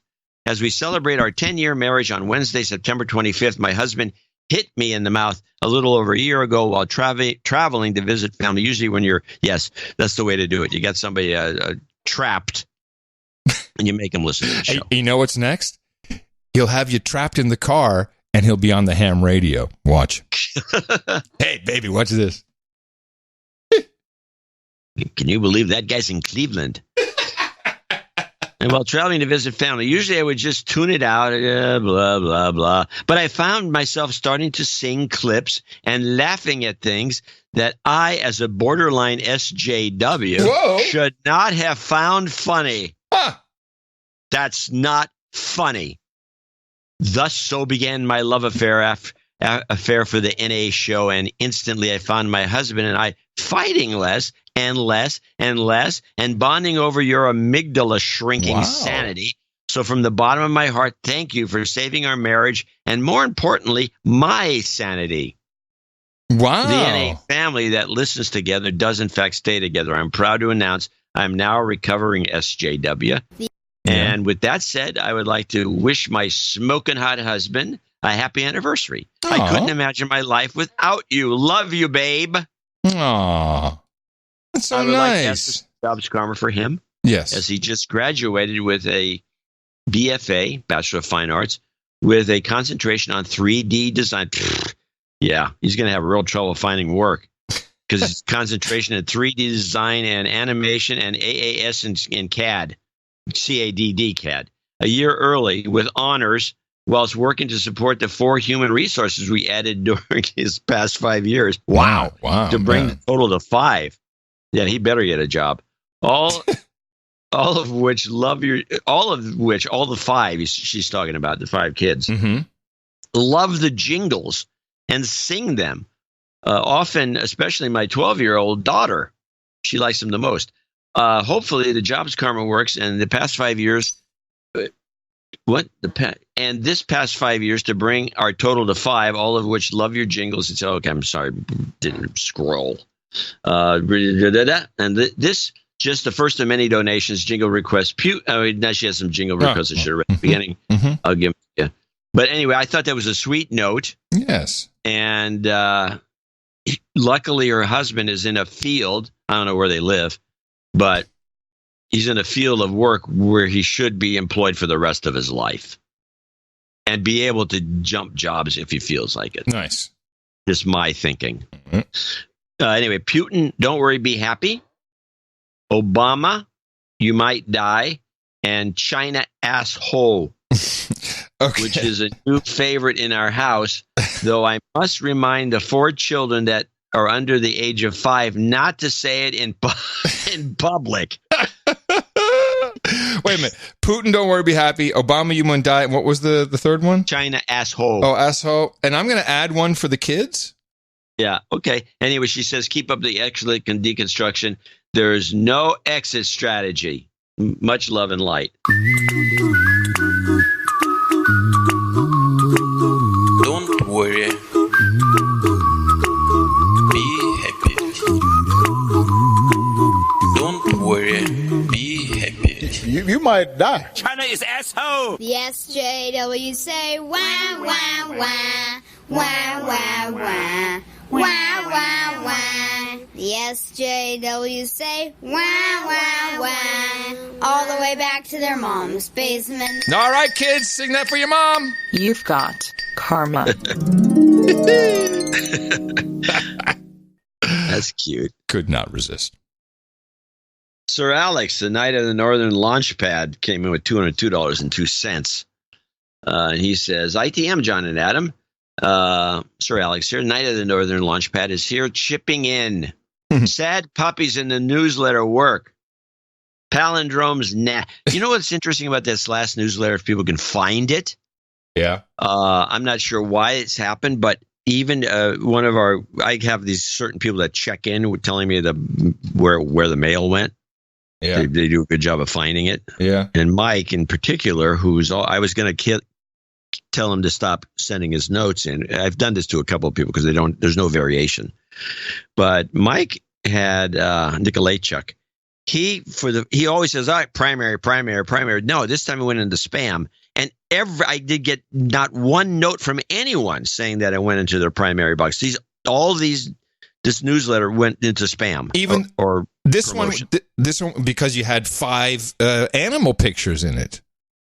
That could be. I was overdoing it. And you had a typo on the one thing you didn't send to me to check, which always makes me sad. I had a typo in a caption. Yeah, under the sad puppy. Under the sad puppy, you misspelled what?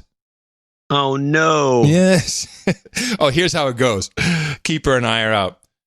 Well, here's the newsletter. Okay, do you see what I see?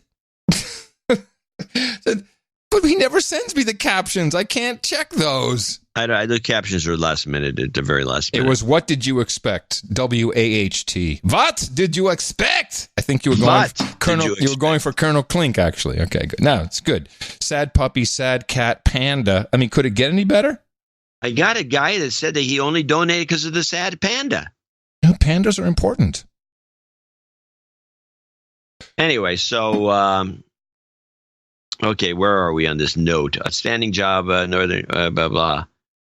Wish to keep it. Where does it say? He said it's right at the top. Sad puppies, newsletter. Yeah, palindromes. Nah. Okay, next line. According to the books, with this donation, I'm entering the realm of double knights, where I wish to keep my title as is. A lot of people don't like the baronet title. Yeah, I don't know why. Well, they don't like it. Same reflection as Warren did. Even after coming to the U.S. in 2011, it took me 4 years to run into a true example of free speech exercise.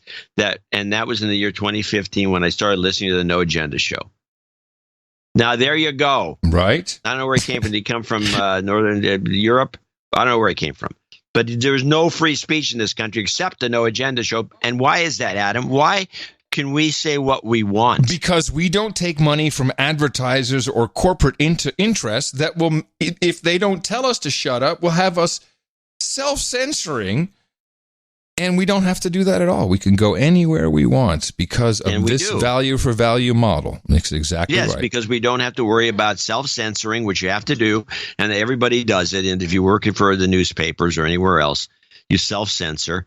And if you don't self-censor, you get in trouble. Do you see what happened to Brian Brushwood? Schwood?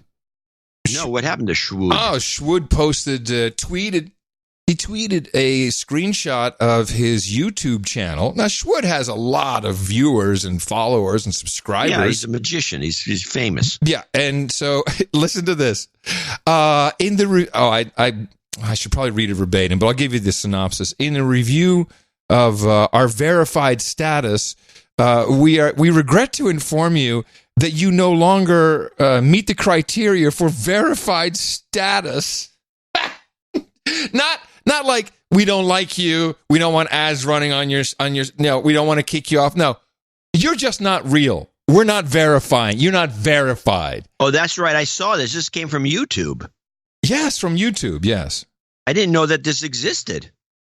Verified on YouTube exists. Sure. Huh. But I don't understand. Look, I'm Adam Curry. That's verifiably true. If Twitter or anybody, which I hope they don't because I have to leave the platform, if they verify me, then I'm verified. You can't unverify something you verified. It just doesn't make sense. No, it makes zero sense. Here, I'll read it to you. That means you were wrong the first time. Here. So, hi there. They don't even use a first name. Hi there, comma. We're writing to let you know that we're updating the eligibility criteria for channel verification. Unfortunately, with these changes, your channel no longer meets the criteria to be verified. We realize this might be disappointing, but we believe these updates will make channel verification more consistent for users and creators across YouTube. I don't even know what this means. Yeah, what does it mean to him? I don't know. He's sad. You mean they can't run ads on Sad puppy. Sad puppy is what it means. I don't know. Sad puppy is what it means. I don't know what it means. It's odd. Get off of the whole platform, Schwood. He's not going to do that. BitChute. Go to BitChute. All the cool kids are on BitChute. All right, back to Sir Alex. All right. Who seems to be, okay, he doesn't, not Europe, and Russia. He says, nothing else even comes close to the No Agenda show. Mind you, I came through the 90s in Russia. Nowhere else in the world would such a show continue for 12 seasons on a major distribution platform anyone can access. Outstanding job, gentlemen. Congratulations, Murica. Being knighted on the show 900 among a dozen of fellow sirs, we were all unfortunate to miss an invitation to the round table festivities as the pronunciator, that's you, Adam, yes, ran out of breath. As such, I would like to request an opportunity to partake in the next ceremonial occasion. Please, jobs, karma, cheers, Sir Alex. Jobs, jobs, jobs, and jobs. Let's vote for jobs. You've got karma. So that means he wants to be at the round table again? Is that what that means? Well, he thought he got gypped. No, it's okay, but then I have to put him on because Eric didn't put him on. Back office didn't do that. So we just be up to you. Yeah, well, let's put him on. We'll just so he's saying that he never got a proper knighting? That's what he says. I take his word for it. Yeah, I take his word for it. You're in. Got it. Lucia Maria Asberto in Savosa, Czechoslovakia? Switzerland? Yeah. Oh, no, she's in Switzerland. She says, salutations from the Italian-speaking part of Switzerland, which is southern Switzerland. It's a very different place from Italy. A country whose total mess I escaped in 2013. Well, Switzerland's your best bet. Great essay from John about the Twitter interest scam. I noticed that if you keep rejecting the most popular tweets first, putting the newest first order, after many, many iterations, and the setting seems to stick. Yeah, some of the settings don't stick when you erase them. It's a crapshoot. For the donation, I am using a multi-currency free Revolut credit card that also gives me interbank currency exchange rates. Huh? Boy, she should have moved to Switzerland a while ago. Oh, wait, aren't the overnight exchange rates 10% now? It may not be advantageous these days. I don't know. With no commissions and no spreads. With no commissions, no spreads. But PayPal insists that I exchange Swiss francs for U.S. dollars for this donation with a 2% plus commission. Bastards. VIG. I need to keep changing the currency to U.S. dollars, but each time I input new data, PayPal returns to their outrageous exchange proposal. Since I also have free money, this is a banking lesson. Yeah. Since I also have free money transfers, something Hoy it says here about adding the show's bank coordinates, IBAN and SWIFT code so that you can get the full amount with no commissions, no jingles. Okay, with no commissions. Anyway, we see if you can find a way to use Pop Money. Zelle. One good way. Zelle. Do you have Zelle? I don't know. John, the obvious answer to this, I hate to say, but is, you know what it is.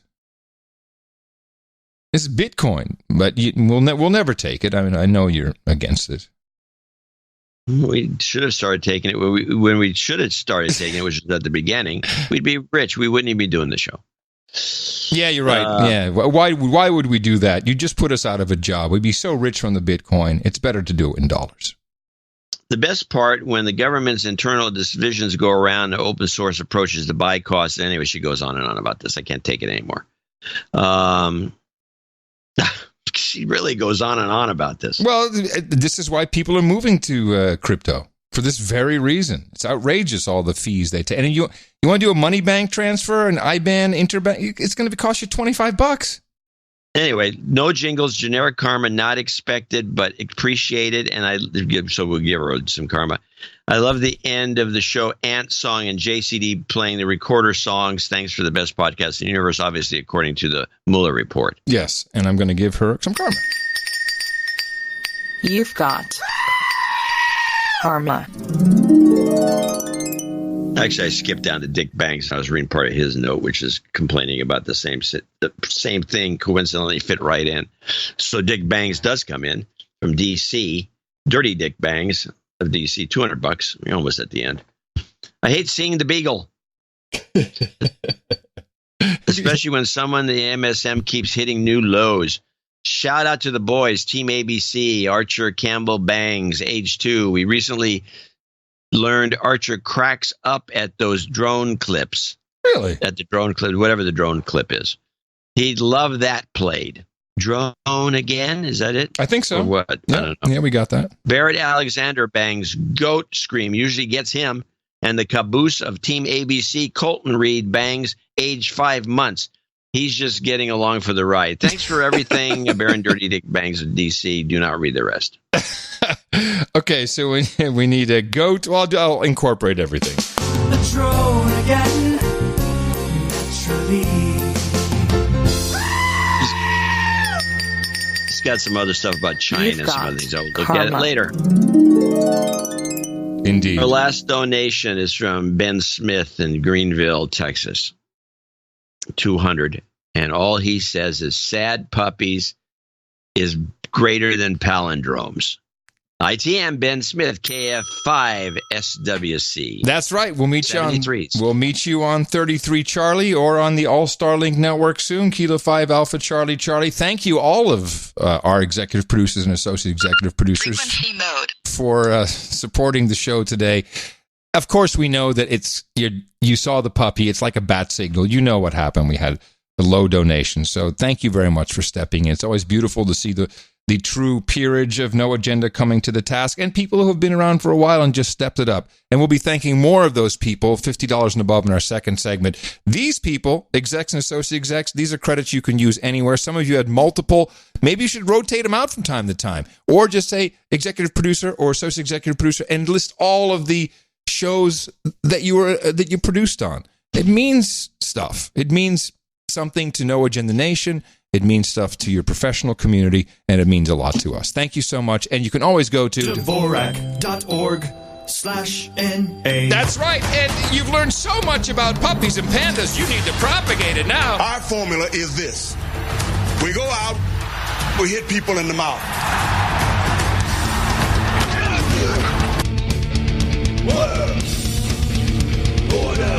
What? What is this thing? What? Shut up, slave.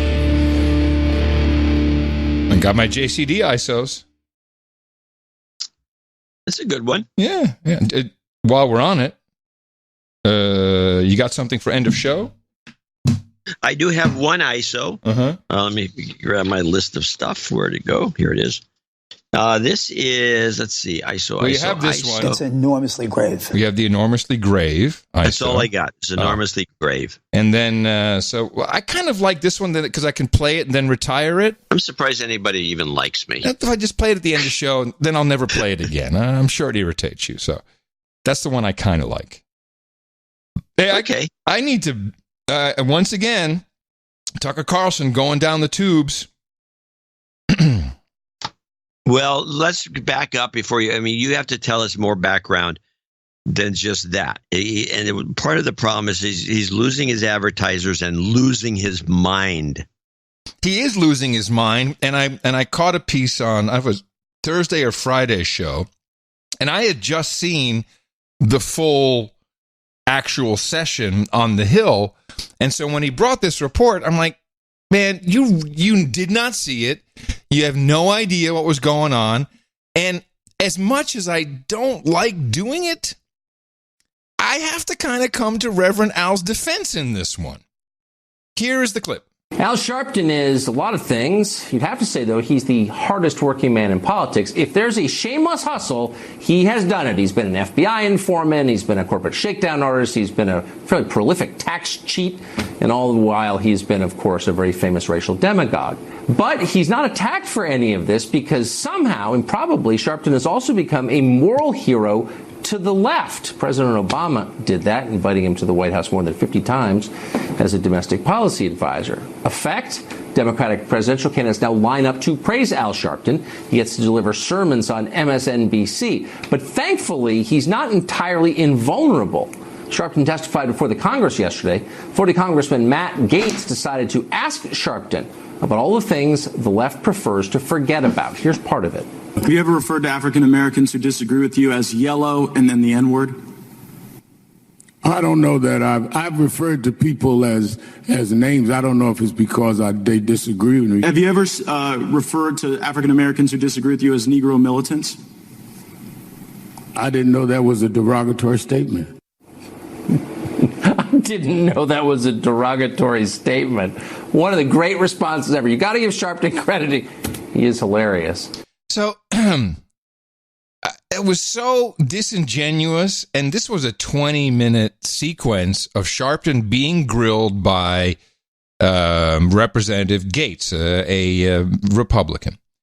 But what actually went on, in my opinion, even though Reverend Al can't get 3 words out of his mouth straight. I mean, what did we just have? We had the koala today. Every day you can pull something out that he says is odd. I'll play that again for you. This was about President Obama with a koala. Here's the president meeting with a cola cue. A cola cue. So he's clearly odd. But in this case, he was actually, in my opinion, butt-slamming Gaetz, talking over him, making jokes, and he was getting most of it right. There was no cola cues in this one. So you just heard that piece. Let's listen to some of the actual footage.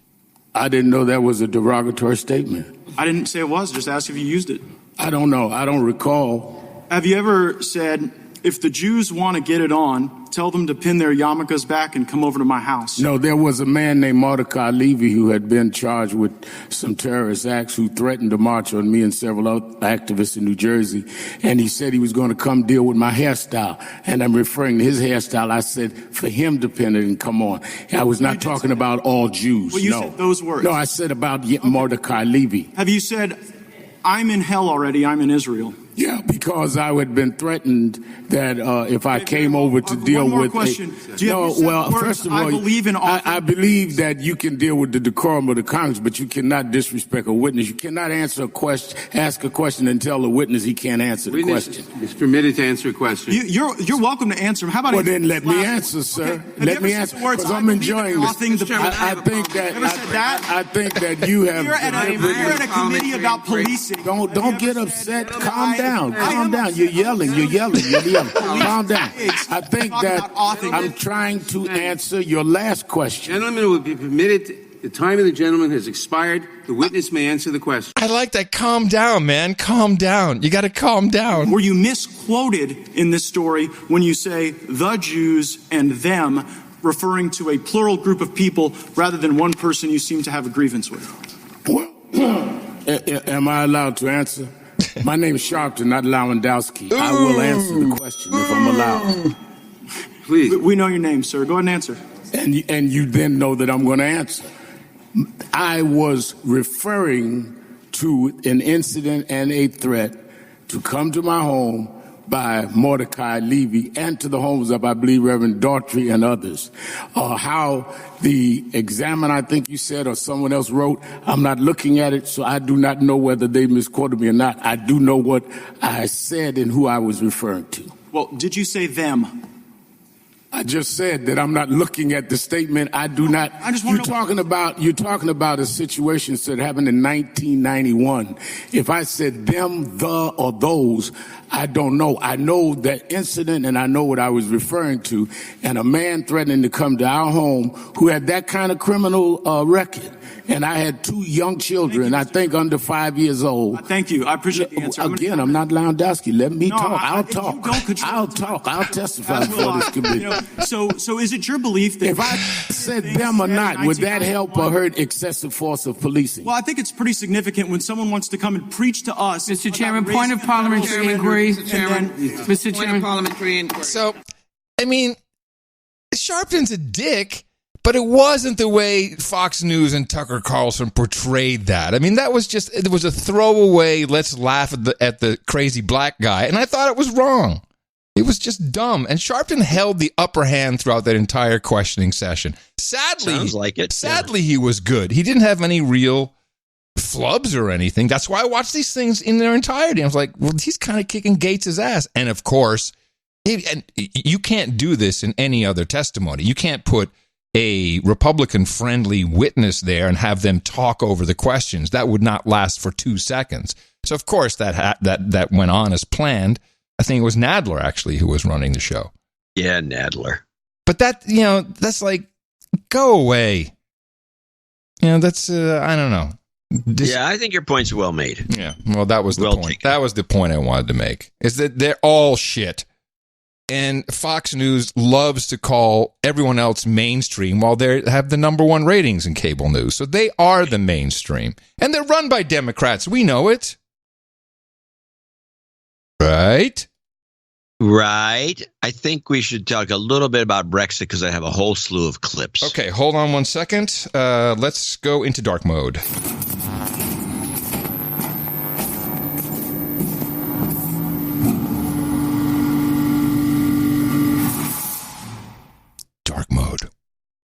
Dark mode. We have what's going on, it seems to me. Well, let's start with this Brexit report from This is the Midlands. The Sky News sent a report out to the Midlands, and they've just started a man on the street kind of approach, and they got very interesting results. This Brexit party can do quite well if they're going to do a snap election. So let's play that. Vote for an election. The people decide. We will not vote to support the dissolution of this House and a general election.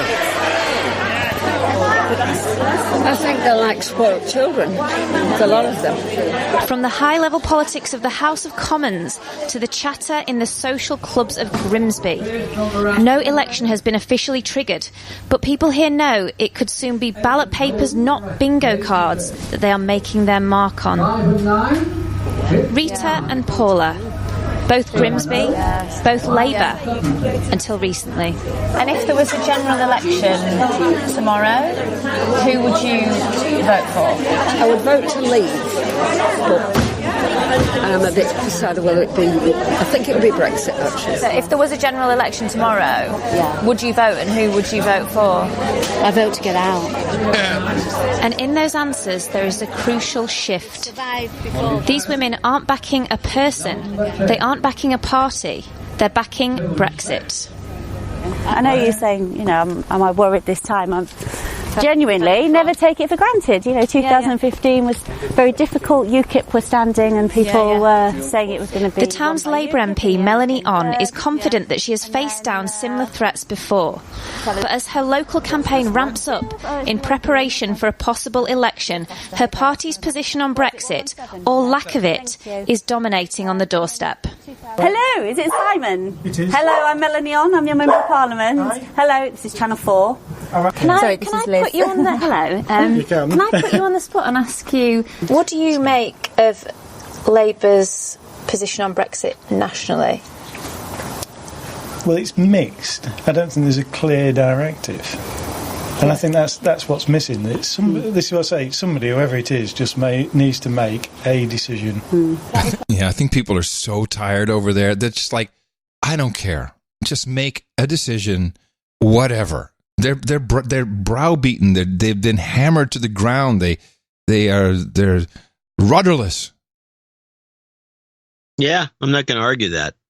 So I think there's also been a change on the other side of the channel, because I heard this. There's one of the members of parliament from Germany named Gunnar Beck, who gave a long spiel in German about how, with detailed numbers, how the Germans will be hurt by Brexit, in terms financially, and they had all kinds of facts, figures, and then he started talking in English, and he's got this screwy posh accent that is, I don't know who taught him English, but it's very funny to listen to him, and it's not like your Dutch guy.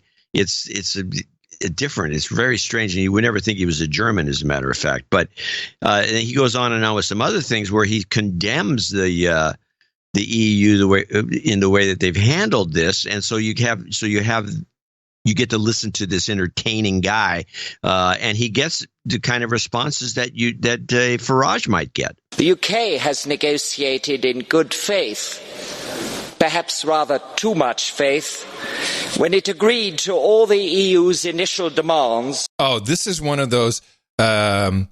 Imagine a Nazi lieutenant with a vasectomy face. That's what I'm hearing when I'm hearing him talk like this. Does he look a little bit? What's the name of that actor that was in the Tarantino movie, the German one? Very famous guy. He reminds me of that guy.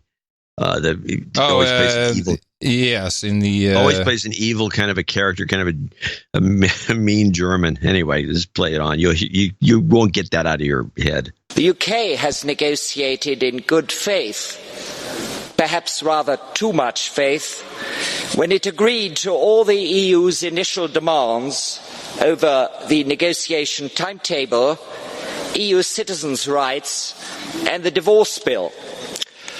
The EU responded by concocting the issue of the Irish backstop.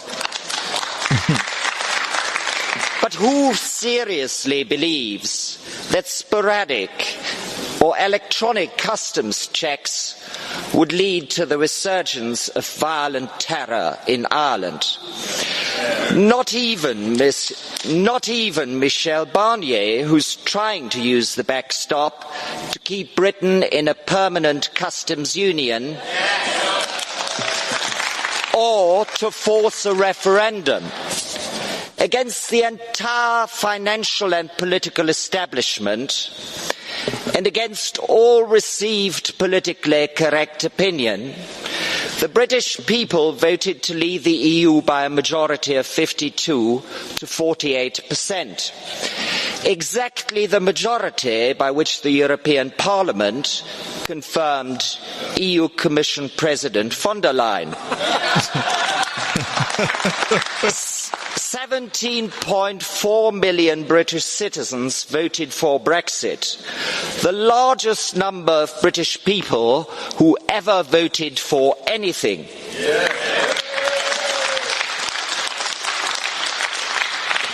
Now, Michel Barnier is a shrewd and skillful negotiator, but he's trying to reduce the UK to a vassal state,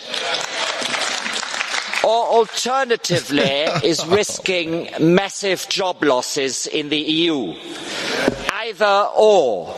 Either outcome is unacceptable. Wow. Okay. So this, to me, was very entertaining. You're right. Christoph Waltz was the actor.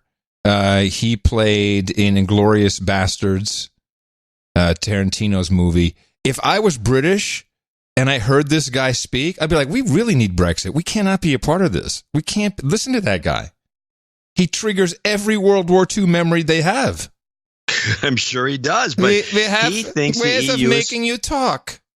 He thinks the EU is screwing up the deal, and he blames Barnier, who is, and I think this is, again, the Germans exerting their will over the French. Of course. That's what they do. And it's resulted in this peculiar clip, which is, if you can understand it, but this is Juncker, who's kind of changed his tune about everything. I had a meeting with Boris Johnson, the Prime Minister. This was a rather positive meeting, although the British press was reporting it in the other way. We can have a deal. Do you think we can get a deal? I think. You think that the chances are more than 50-50? I don't know. But I'm doing everything to have a deal, because I don't like the idea of a no deal, because this would have catastrophic consequences. It's better and for Britain and for the European Union. Now, Juncker doesn't even have a say anymore. He's no longer the boss. No, he has no say. He's not the boss. But he was the guy who used to say, no. Yeah. The deal's the deal. Period. We're not talking anymore. And now he's sounding like a guy who wants to.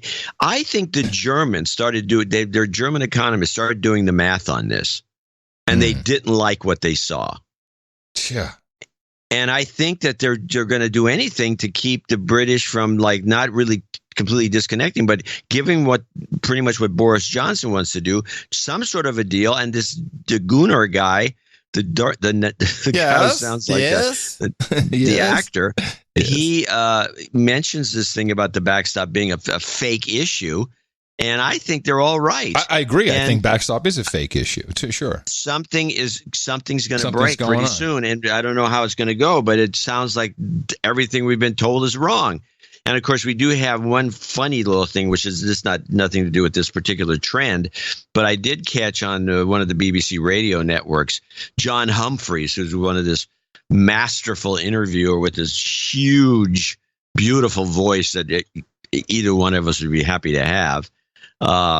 He got Cameron on, and he just ripped Cameron. And then the only thing funny about this clip is the way Cameron refuses to address the issue and goes on and on about it with compliments to the interviewer. I mean, this is like a trick that the interview, as it continues, Humphreys doesn't put up with it, but Cameron doesn't have any real excuse for what Humphreys presents to him.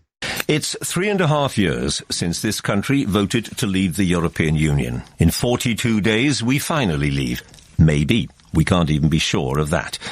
The fact is, we are still in an almighty mess. And the man responsible, the man whose autobiography, For the Record, is being published today, is sitting opposite me. It was David Cameron who called the referendum. And this is what he told me the day before the nation voted. I would accept the instructions of the British people and get to work on Friday morning to deliver them. Mr. Cameron, good morning. Good morning. That was a false promise, wasn't it? You misled the nation. Well, first of all, can I just take a moment and say thank you for 32 years of striking the fear into politicians like me every morning and asking us questions that we don't always want to answer and calling us to account. It's an amazing record. Oh, what a wimp. Brown noser. Slave. I just thought that was funny. I'm thinking that there must be something financial going on, that this tune has changed, especially when the Germans, who really run the finances with the ECB and the Bundesbank, I think that something's going on that we're not aware of. And I am in total agreement. There is absolutely something going on, or we wouldn't have heard what we're hearing. There is some sort of panic, and I'm not sure what it is, but somebody... I'm still thinking it's the negative interest rates. I mean, everyone poo-poos it when I say it, but there's something wrong here. Well, there's something wrong. That's well, there's a lot wrong. There's a lot wrong. Rates. Yeah. Which I think they just lowered the negative interest rates even more. The Jyske Bank, which is what is that? Iceland, or Norway? I don't remember which one. Yeah, it's bad. Well, we're coming down to the wire. It's getting there, and it's going to be interesting to see what happens. But I just want to show everyone who listens to this show, we're one of the few podcasts that actually tracks this important event. And I think something's changing, and it's going to be us that figures it out.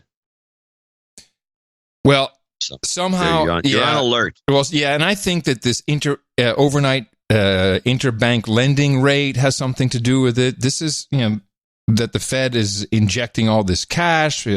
The repo. I mean, there's a whole bunch of words. I've got the former New York banker keeps sending me articles about it. We're expecting Goldman Sachs to be the victim of it. I don't know. It's just it doesn't seem healthy. What's happening? But what do we know? We're just a bunch of podcasters. We're the best in the universe. Some unhoused news as Austin, Texas. Since I'm here, and we are kind of at ground zero of the homeless problem, which is taking place not just in the United States, it's happening everywhere now. And of course, it's been in places like South America and India. There's all kinds of problems with homeless, but you wouldn't expect it from the shining, the beating heart of Texas, Austin. So there was a council meeting.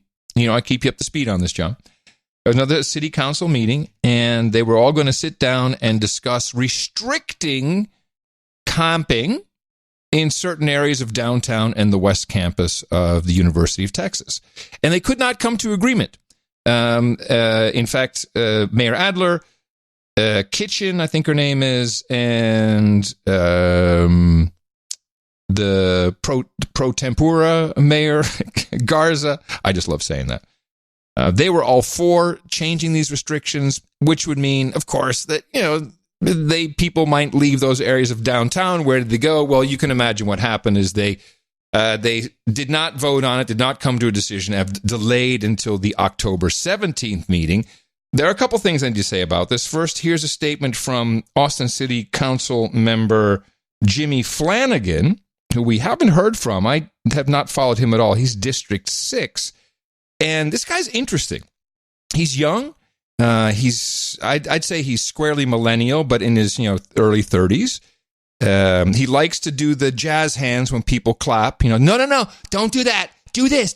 Otherwise, he'll be here all day. He's not even saying it for people getting triggered by cheering and clapping. He just doesn't want them to interrupt him. Which, okay, that's interesting.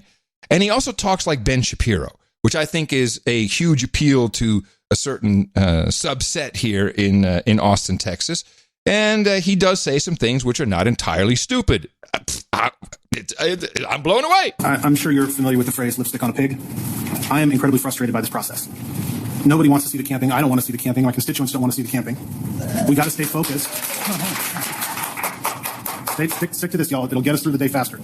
Nobody wants to see it. I don't want to see it. I know you all don't want to see it. Now, this is his tempo. This is not sped up. This is his. Come on, you sped this up. No, I did not. I took it straight from video. I did not speed this up. This is how the guy talks. People who listen to this podcast on 2 times speed will be tripping out. But we have to stay focused on how we're going to solve it.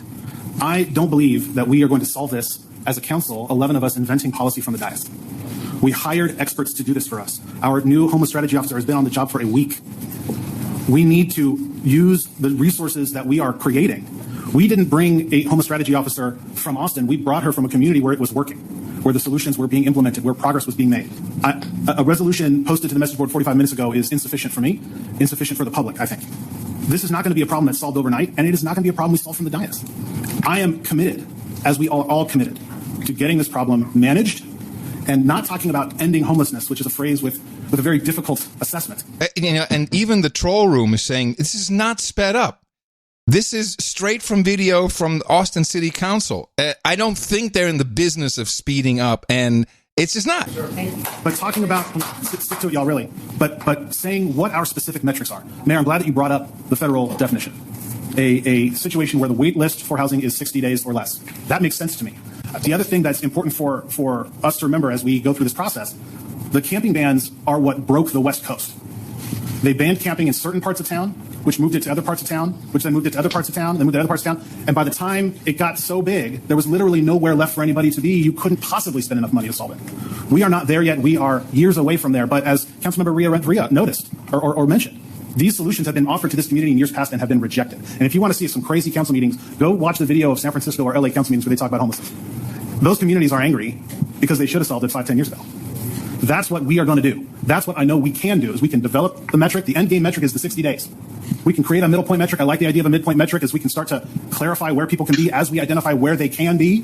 We are identifying where they can't be. That's what we have to do. That's what I'm committed to do.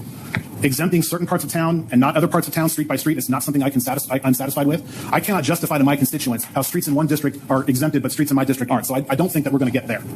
We have allocated the resources. We have made historic investments. We need to rely upon the experts to help us solve this problem. I know it sounds weird, but I did not speed the guy. Hold on a second.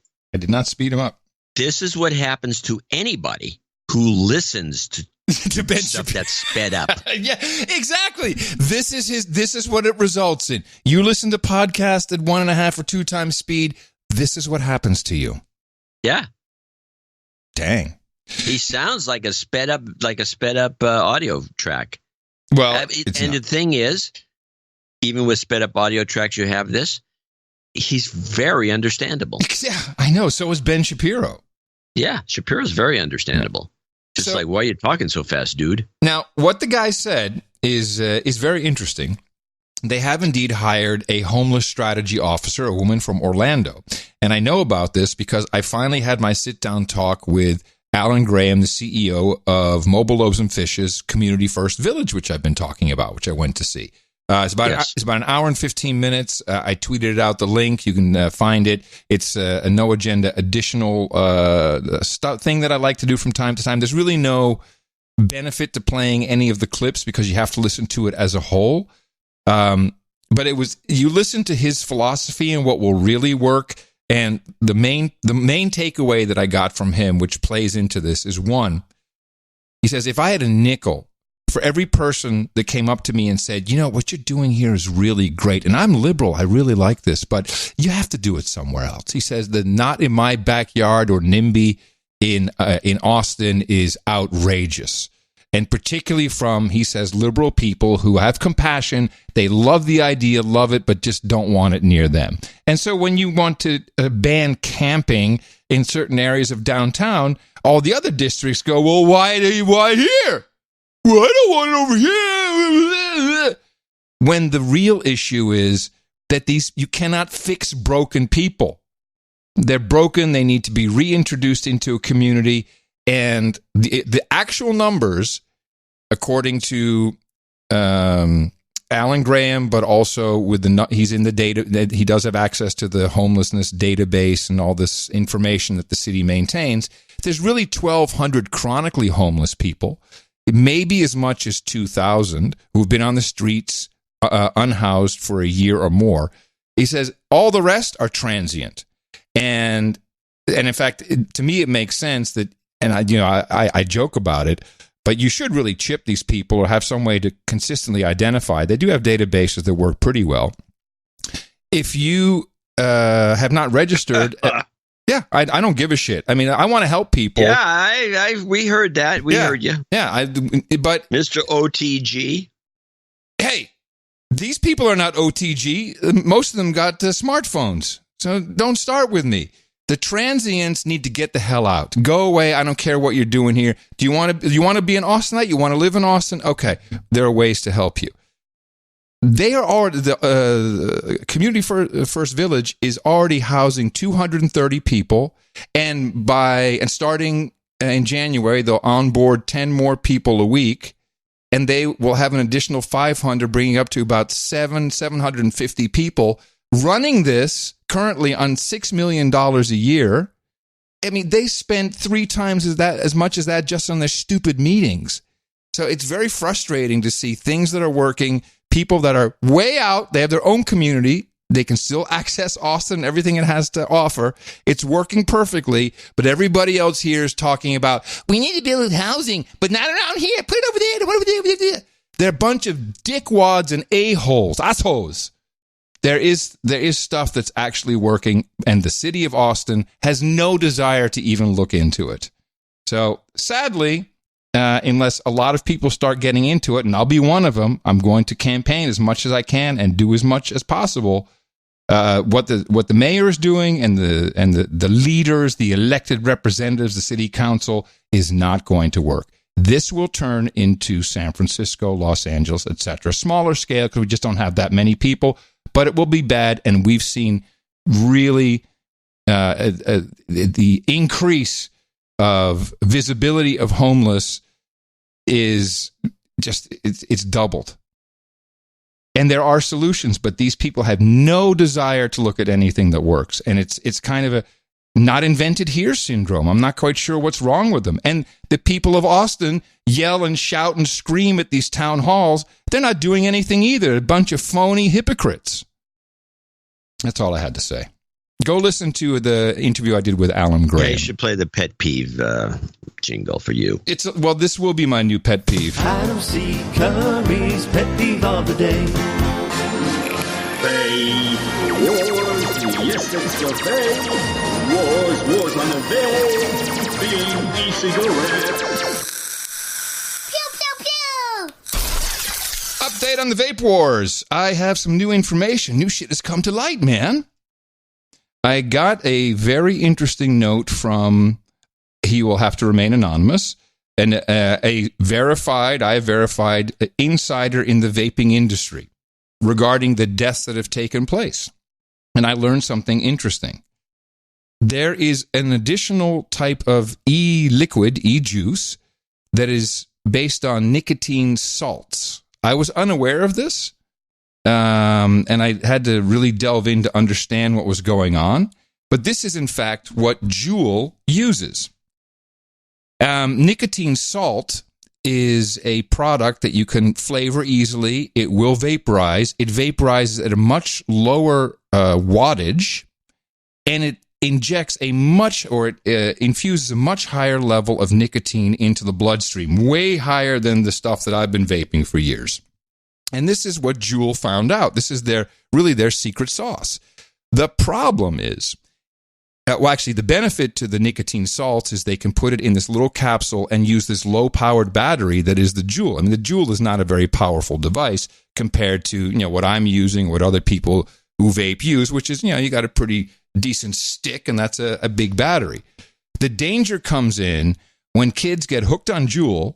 They're smoking these nicotine, or they're inhaling the nicotine salts. They run out of money because Juul is expensive, and they can't really go back to the non-nicotine salt vape. So then they start putting that nicotine salt into their high-powered sub-ohm vapes, and you do not want to vaporize nicotine salts at very high temperature. Apparently, that may be something that is really bad to your health. Of course, we're not going to talk about this because that Juul needs to get all their ducks in a row and get cleared by FDA before this news comes out. So take that for what it's worth. It's different from what Justin the drug dealer said, but I think it's believable. I like it. Yeah, something with the nicotine. I think it's the most interesting thing so far. And then just right on time, as we predicted would happen with all of this, you remember our Big Tobacco Advertiser Insider said all of this vaping is just until they get the non-combustible heated tobacco devices approved. Do you remember this from a show or two ago? It may have been the last show. It may be last show.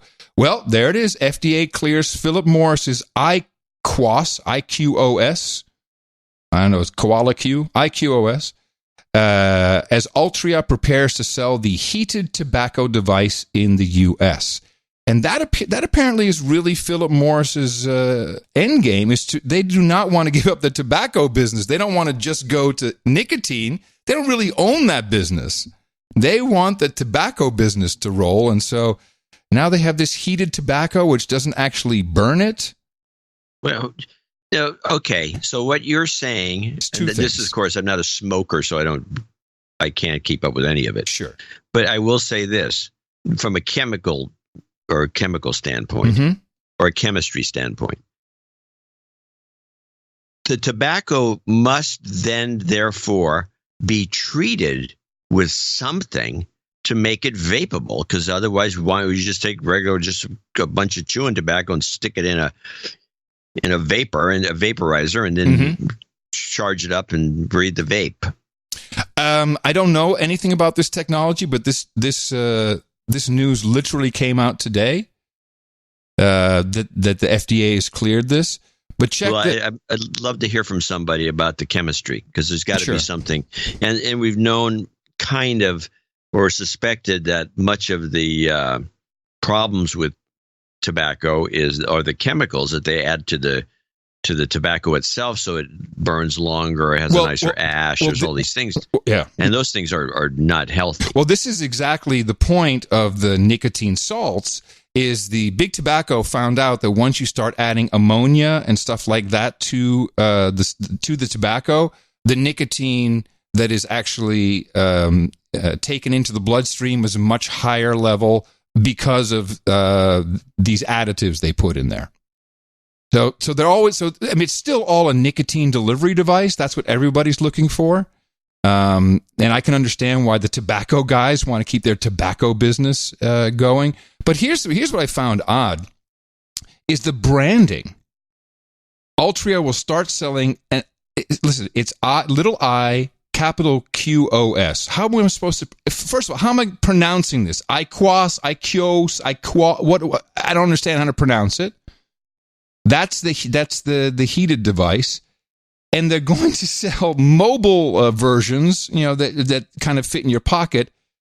Marlboro branded heat sticks. They're literally going to call them heat sticks. Oh, this is the death knell. You don't call your cigarette replacement a heat stick. I don't know what they're thinking. Well, they do research, they got the money to do it. They got tons of dough. Yeah, I'd like to know about the non-combustible tobacco. They just heat it up. I like the vaping. That's fine. The vaping was good for me. We had to do that. What is this nicotine salt stuff? No one needed to do this. Yeah. So that's your vape war update. I don't know if we're any wiser after it, but at least we know that you created more questions than you answered. I'm sorry. I really tried to do my best. But I guess the bottom line is what we're hearing from the THC side may not be the ultimate culprit of 5 deaths, which of course is 2 less than people dying from eating Tide Pods. But hey, it's the conversation. So we like to stay on top of it. Something like 400,000 less than people smoking cigarettes. What's in a number?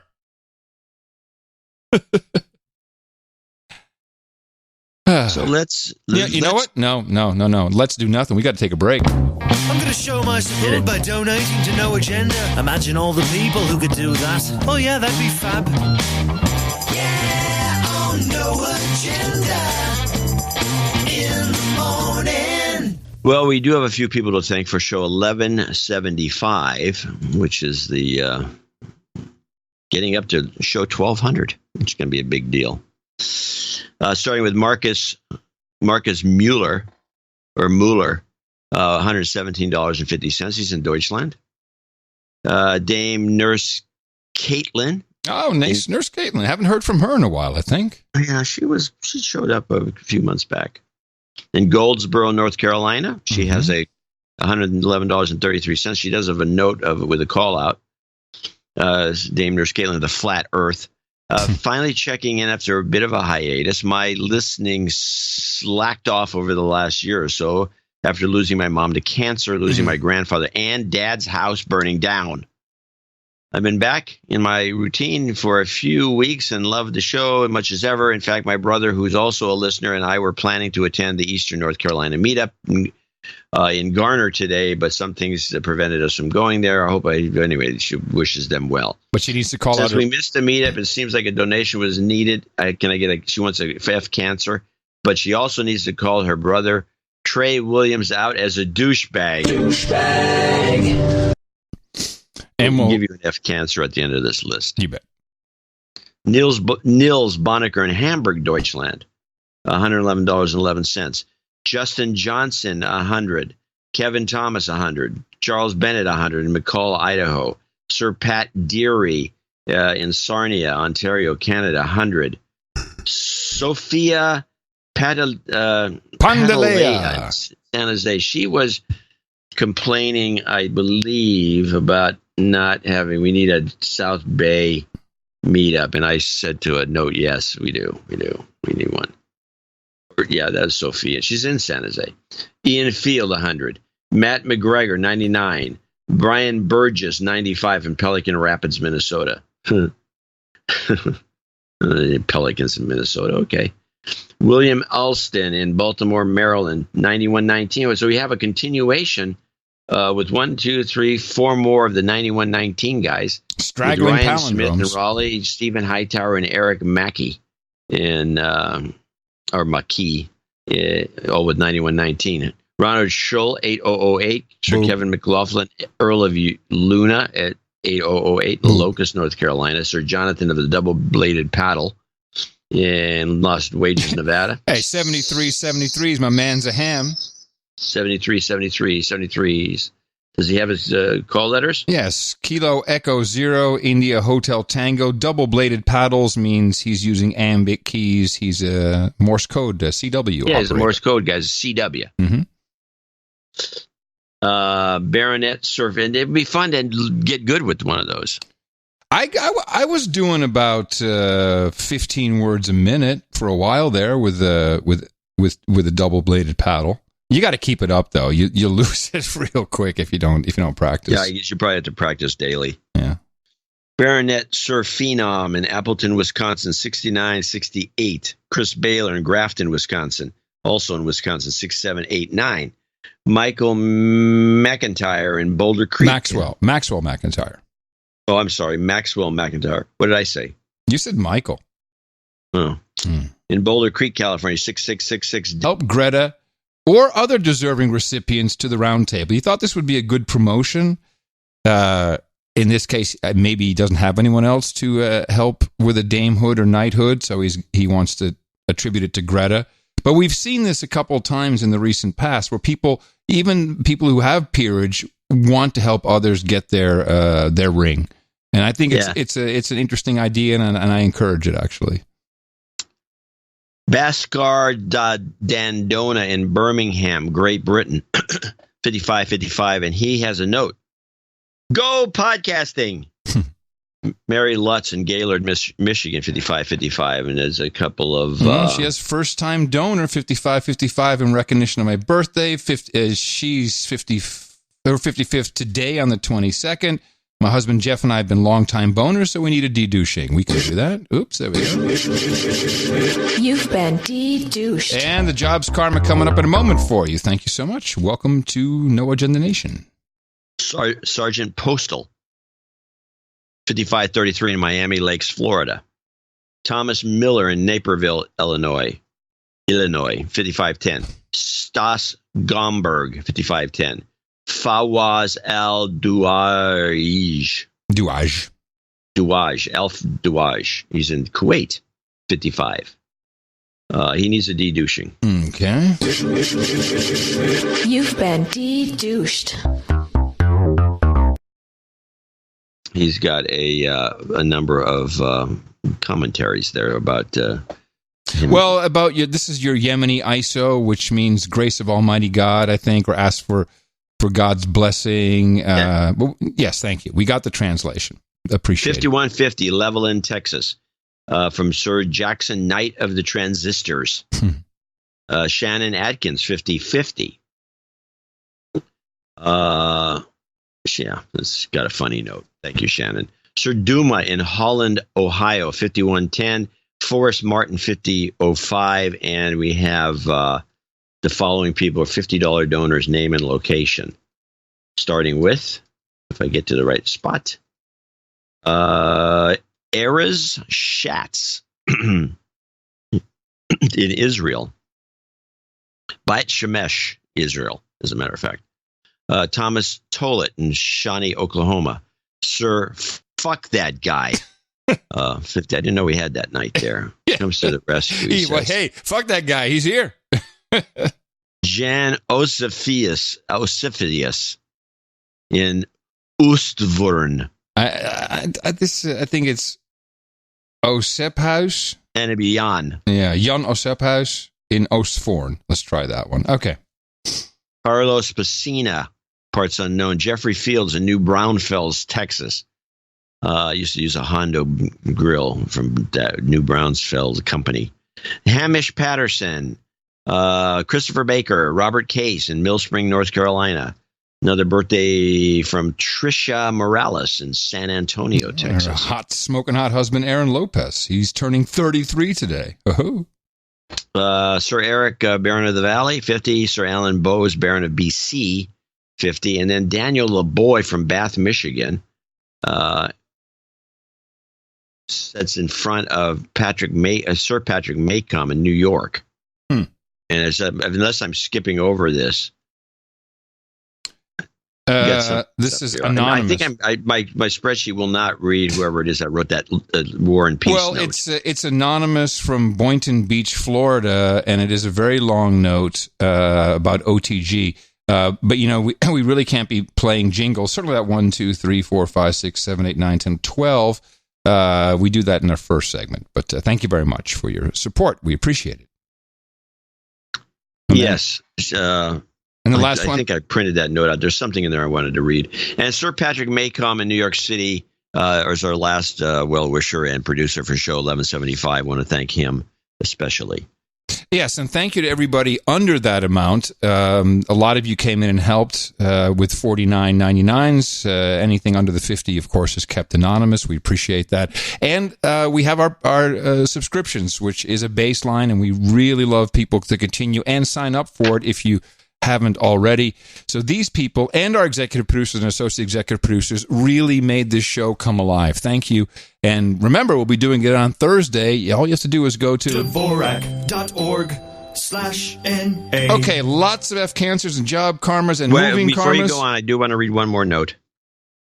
This is what came in from Matt from Sydney. He sent in 152 Australian dollarettes, which amounted to nothing. He said he also needs health cover for his wife who's about to undergo spinal surgery, removing a disc and spurs in the neck and spinal fusion. Okay. And just on a related note, I'll read this. Bernie Sanders is full of it, he says.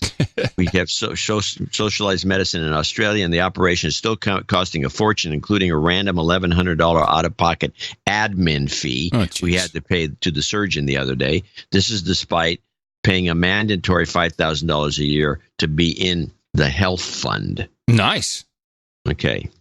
And Hamish Patterson was brand new, needed de-douching. So here we go. You've been de-douched. Jobs, and jobs. Let's vote for jobs. You've got karma.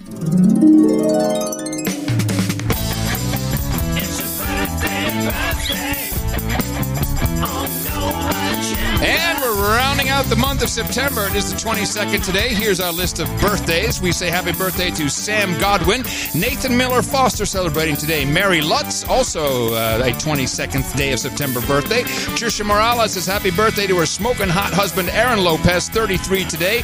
Amali Lance, her husband, Colin, turns 33.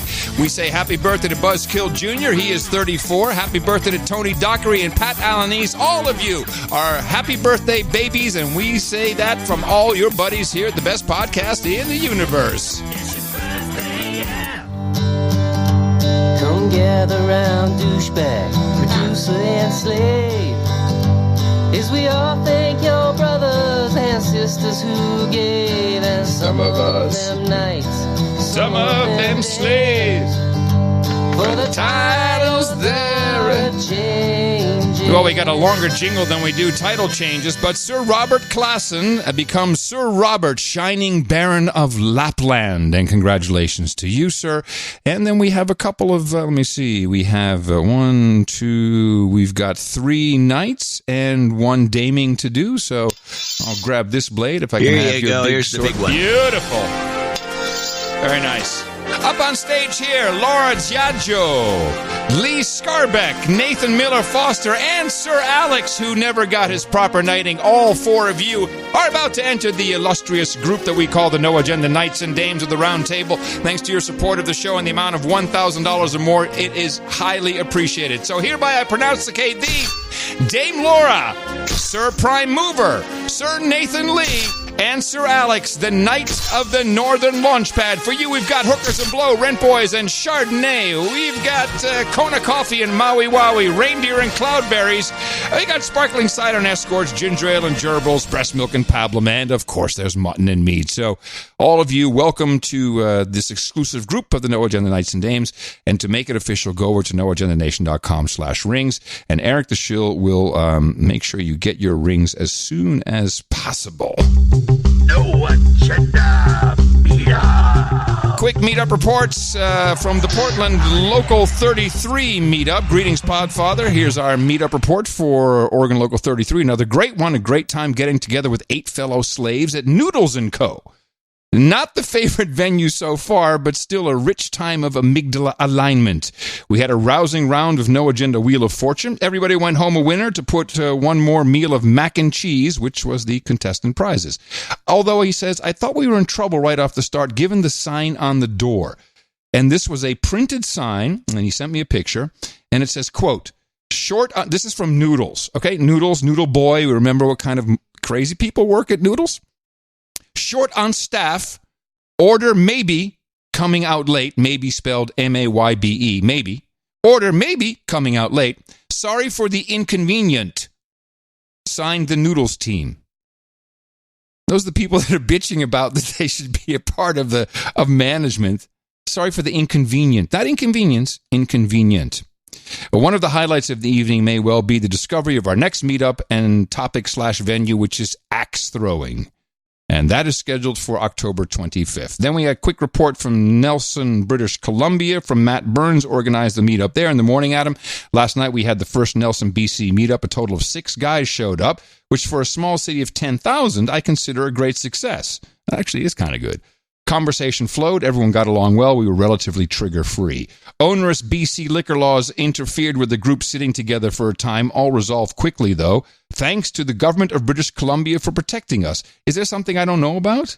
You can't drink in a group in British Columbia? Well, were there any minors? I don't know. I don't think so. Usually could be. Have some issues there. 4 of 6 are douchebags, so a call-out would be much appreciated. Douchebag. We exchanged contact details, and I'm already planning the next meetup. Thank you for your courage, Matt Burns. And because we've already gone so long today, I'll do the full list and the organizers outside of this weekend. I'll do it on Thursday's show. Do you use the Mimi script, or are you using the list there? I have the Mimi script. That's why it's really long. So I'm saying she's trying to cut it down as much as she can, she says. Yeah, because you moaned about it. So, yes, and I agree. That's why I'm going to do just this weekend, and then Thursday we'll do the rest.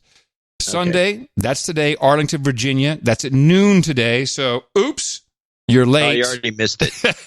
Cafe Pizzaglio in Shirlington. Bill Patterson, your host. Maybe they're listening to it stream live. And then an impromptu meetup just added for Monday. That's at Doraville, Georgia, 5:33 local time there. Baldino's Giant Jersey Subs. Andy is organizing his 33rd birthday there and a meetup, so please join him. And I'll just throw in Thursday the 26th, even though there's a show day, Las Vegas, Nevada, at Hooters Casino. Pete Kokonis is your host. That'll be at 5 o'clock. Also on Thursday, the Grand Duchy of Luxembourg, 7 o'clock Central European Summertime. At Brasserie Seppel. And Stay Woke is your host. And again, these meetups, which soon will be on the air, meetups on the air with the No Agenda Hams, are really a lot of fun. And you can see from the pictures that people are posting and tweeting, that it's doing incredible good for their overall amygdala health. And we appreciate that. I forgot what meetup this was, but I was talking to her about it. She said the guy's complaining. He says there's only 19 people that showed up. Holy crap, that's a great meetup. It's a great meetup. 19 people. You're not going to get to talk to everybody. So you already have too many. My goodness, that's a great meetup. Yeah. I mean, the whole point is just to go meet people, make human connections. You can't just be sitting at home listening to your podcast on double speed thinking that you're going to heal yourself from all the nastiness in the world. You got to get out there. Did we do everything? Did I get them all? Am I missing something? I feel like I'm missing something. I did Knights and Dames, titles, birthday, meetups. Good. Okay. A lot of administration. But a lot of admin. Running No Agenda Nation is no small task. All right. Well, we're pretty much wrapping pretty soon. I do have one last thing I just wanted to play. Though it's not something to leave on. We might want to have something fun here. I have something kind of funny. But I'll play this first. This is from, of course, a podcast because you can't really get anything good on the mainstream anymore. This is from the Reason podcast. They had an FBI whistleblower on. And one of the things we always talk about here is the so-called 6-week cycle. And we were told by an insider many years ago, the FBI, in order to keep their budgets going, they have to have some event that happens every 6 weeks. And it's good if it's terrorism because then that keeps them funded and keeps everybody happy. This whistleblower talked about that very thing. And again, even among those radical Muslims, only a tiny fraction of them would ever do something violent. And, part of it is that because we've built this counterterrorism apparatus, we have to have terrorists. Mm-hmm. So there has been this impulse to manufacture terrorism where they'll find somebody who doesn't have friends or otherwise has some deficit in their ability to socialize or is angry at something. And the undercover operation is designed to turn them into a terrorist, to give them weapons. Those are the types of things that we never would have done before 2001. And this, we read news reports about this all the time. This also goes back to the 60s and agents provocateur. It was a joke in the 60s that if whoever was calling to bomb stuff, that was the FBI agent in the mix, right? Right. And there was the reform after the 1976 Church Committee. So I was operating in that element where if I had suggested to the FBI headquarters that I wanted to open a terrorism undercover operation targeting somebody who wasn't part of a terrorist group, didn't have a terrorist plan, and didn't have any weapons, they would have sent me for counseling. Right. And unfortunately, that is a common tactic now. And so we're finding these marginalized people rather than looking at organized criminal behavior that can actually be much more dangerous, because we have 17,000 homicides in this country each year, and the solve rate has gone down. With, back in the 90s, there were a whole lot more homicides, but we actually solved more of them. Now we solve less of them. And I think it's because we're in this prevention mode where we're out there searching for things rather than focusing on actual crimes that are happening. And they said we were crazy, John. Yeah. Yep. There it is. That was a good clip. It's not... I'll give you a borderline on that, actually. It's a pretty good clip. Thanks. He doesn't actually mention the 6 weeks, but he does everything else there. So, yes, I'll take it. Thank you. Yeah, he was... it's just something people should know. Yeah, you should know this, definitely. So now I have actually two clips. Oh, good. Good. Let's start with the one is that got me kind of like, what the hell are they trying to make a story out of nothing, especially here in California. This is a local story on Ben Carson, who apparently they're trying to make it sound like some sort of a trans, because there's a big thing now about hating on the transgenders. And Carson was... You mean the medical doctor said, man, if your gender is female, that was not acceptable, I guess, that he said that? No, he actually didn't even say much of anything. But he did imply that he didn't think it was a good idea for big, hairy guys, is where he described them. Oh, there's big, your problem. Hairy dudes would be in the women's bathroom because they felt like they're women. And so they made a big stink about it locally here. And here's a classic typical report, and they don't really have any evidence to back themselves up, but they do the report anyway. Tonight, the nation's top housing official catching some heat for comments he made allegedly about transgender people while visiting San Francisco. According to the Washington Post, HUD Secretary Ben Carson expressed concern about, quote, big, hairy men coming into women's homeless shelters. The Post reports he also said he is unhappy that society no longer seems to know the difference between men and women. Carson visited HUD's San Francisco office this week. People who were there tell the paper that many were shocked. A HUD spokesperson told the Post, quote, the secretary does not use derogatory language to refer to transgendered individuals. Any reporting to the contrary is false. Oh, he made a boo-boo. So he says, I think it's a bad idea that big, hairy men go into the women's shelters, homeless shelters. Obviously, they're after something. And somehow people heard this comment and they were shocked.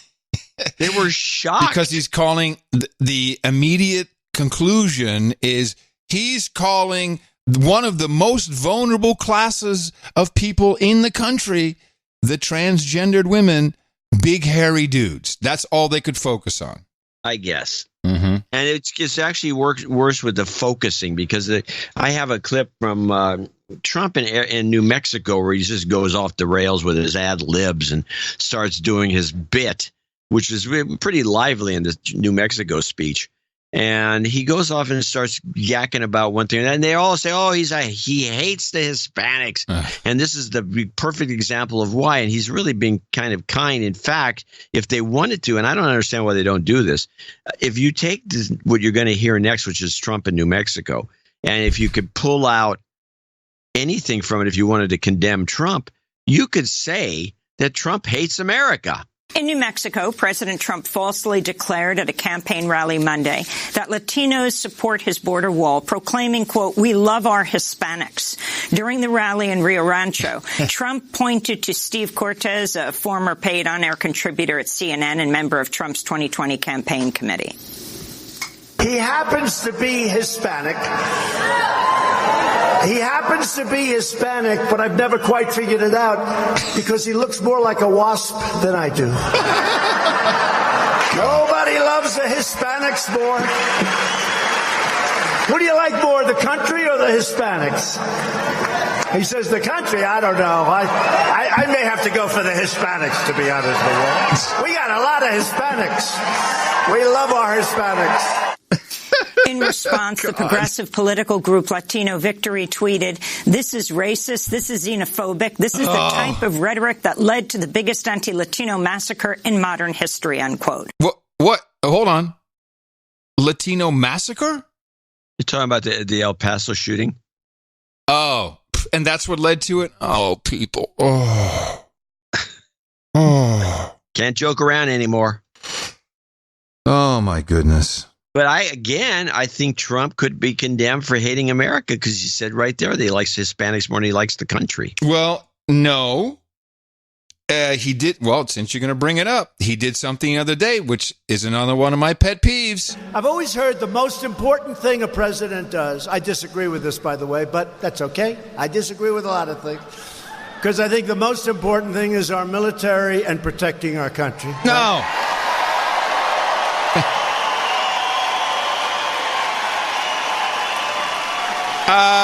No, I disagree. It is to protect, defend, uphold the Constitution. That's the job. I don't like it when at least he said our country, not the country. He said our country, you're right, and he said a lot of people disagree, so he's aware of what he's saying. But remember, it's not our country, it's this country and our democracy. That's how you got to do it. That's what some people would like to believe. Some people would like to believe when there's no democracy involved. But okay. End of show mixes. We got a couple doozies here, which I wanted to mention. So special thanks to Sir Saturday, Jesse Coy Nelson, and Chris Wilson in a collaboration with VoteScotty.com, John World War II in Tokyo, and Circumvent the Law. And we appreciate all the work they do as well. Coming up right after this on NoAgendaStream.com is the Grumpy Old Bens. They tackled the OTG topic. That's one to catch. Again, NoAgendaStream.com. And coming to you from Opportunity Zone 33 here in downtown, in the frontier of Austin, Texas. And it's FEMA Region number 6 on the governmental maps if you're looking for it. In the morning, everybody, I'm Adam Curry. And from northern Silicon Valley, which is also known as Opportunity Zone 0, I'm John C. Dvorak. I'll be on D-Star Reflector 33 Charlie and soon on the All-Star Link Network for our No Agenda Hams until Thursday. Adios, mofos, and such.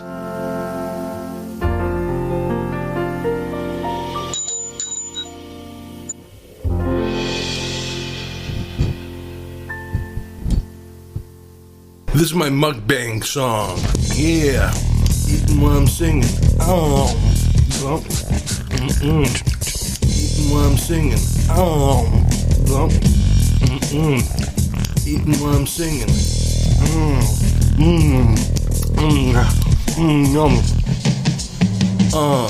I'm doing my mukbang thing. Eating while I'm singing. I'm doing my mukbang thing. Eating while I'm singing.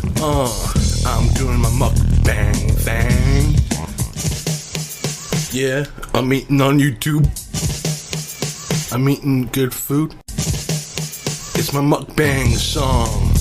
All the kids want to sing along. Watch my eating.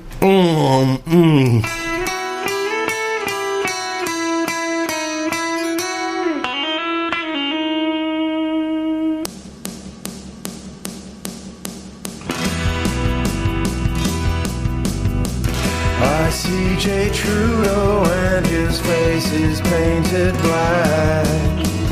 The Justice Warriors are ready to attack. I see photos of him there, he's in a lamb's clothes. They have to turn their heads while amygdalas explode. I see a stream of tweets with Trudeau painted black. I see apology, he wants to take it back. I see people turn their heads and quickly look away. He'd get more sympathy if he came out as gay. Justin Trudeau has become the first Canadian Prime Minister to march in a gay pride parade. John's going to be performing.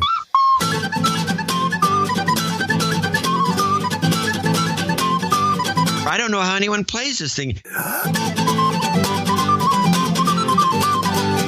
This is a recorder. Oh.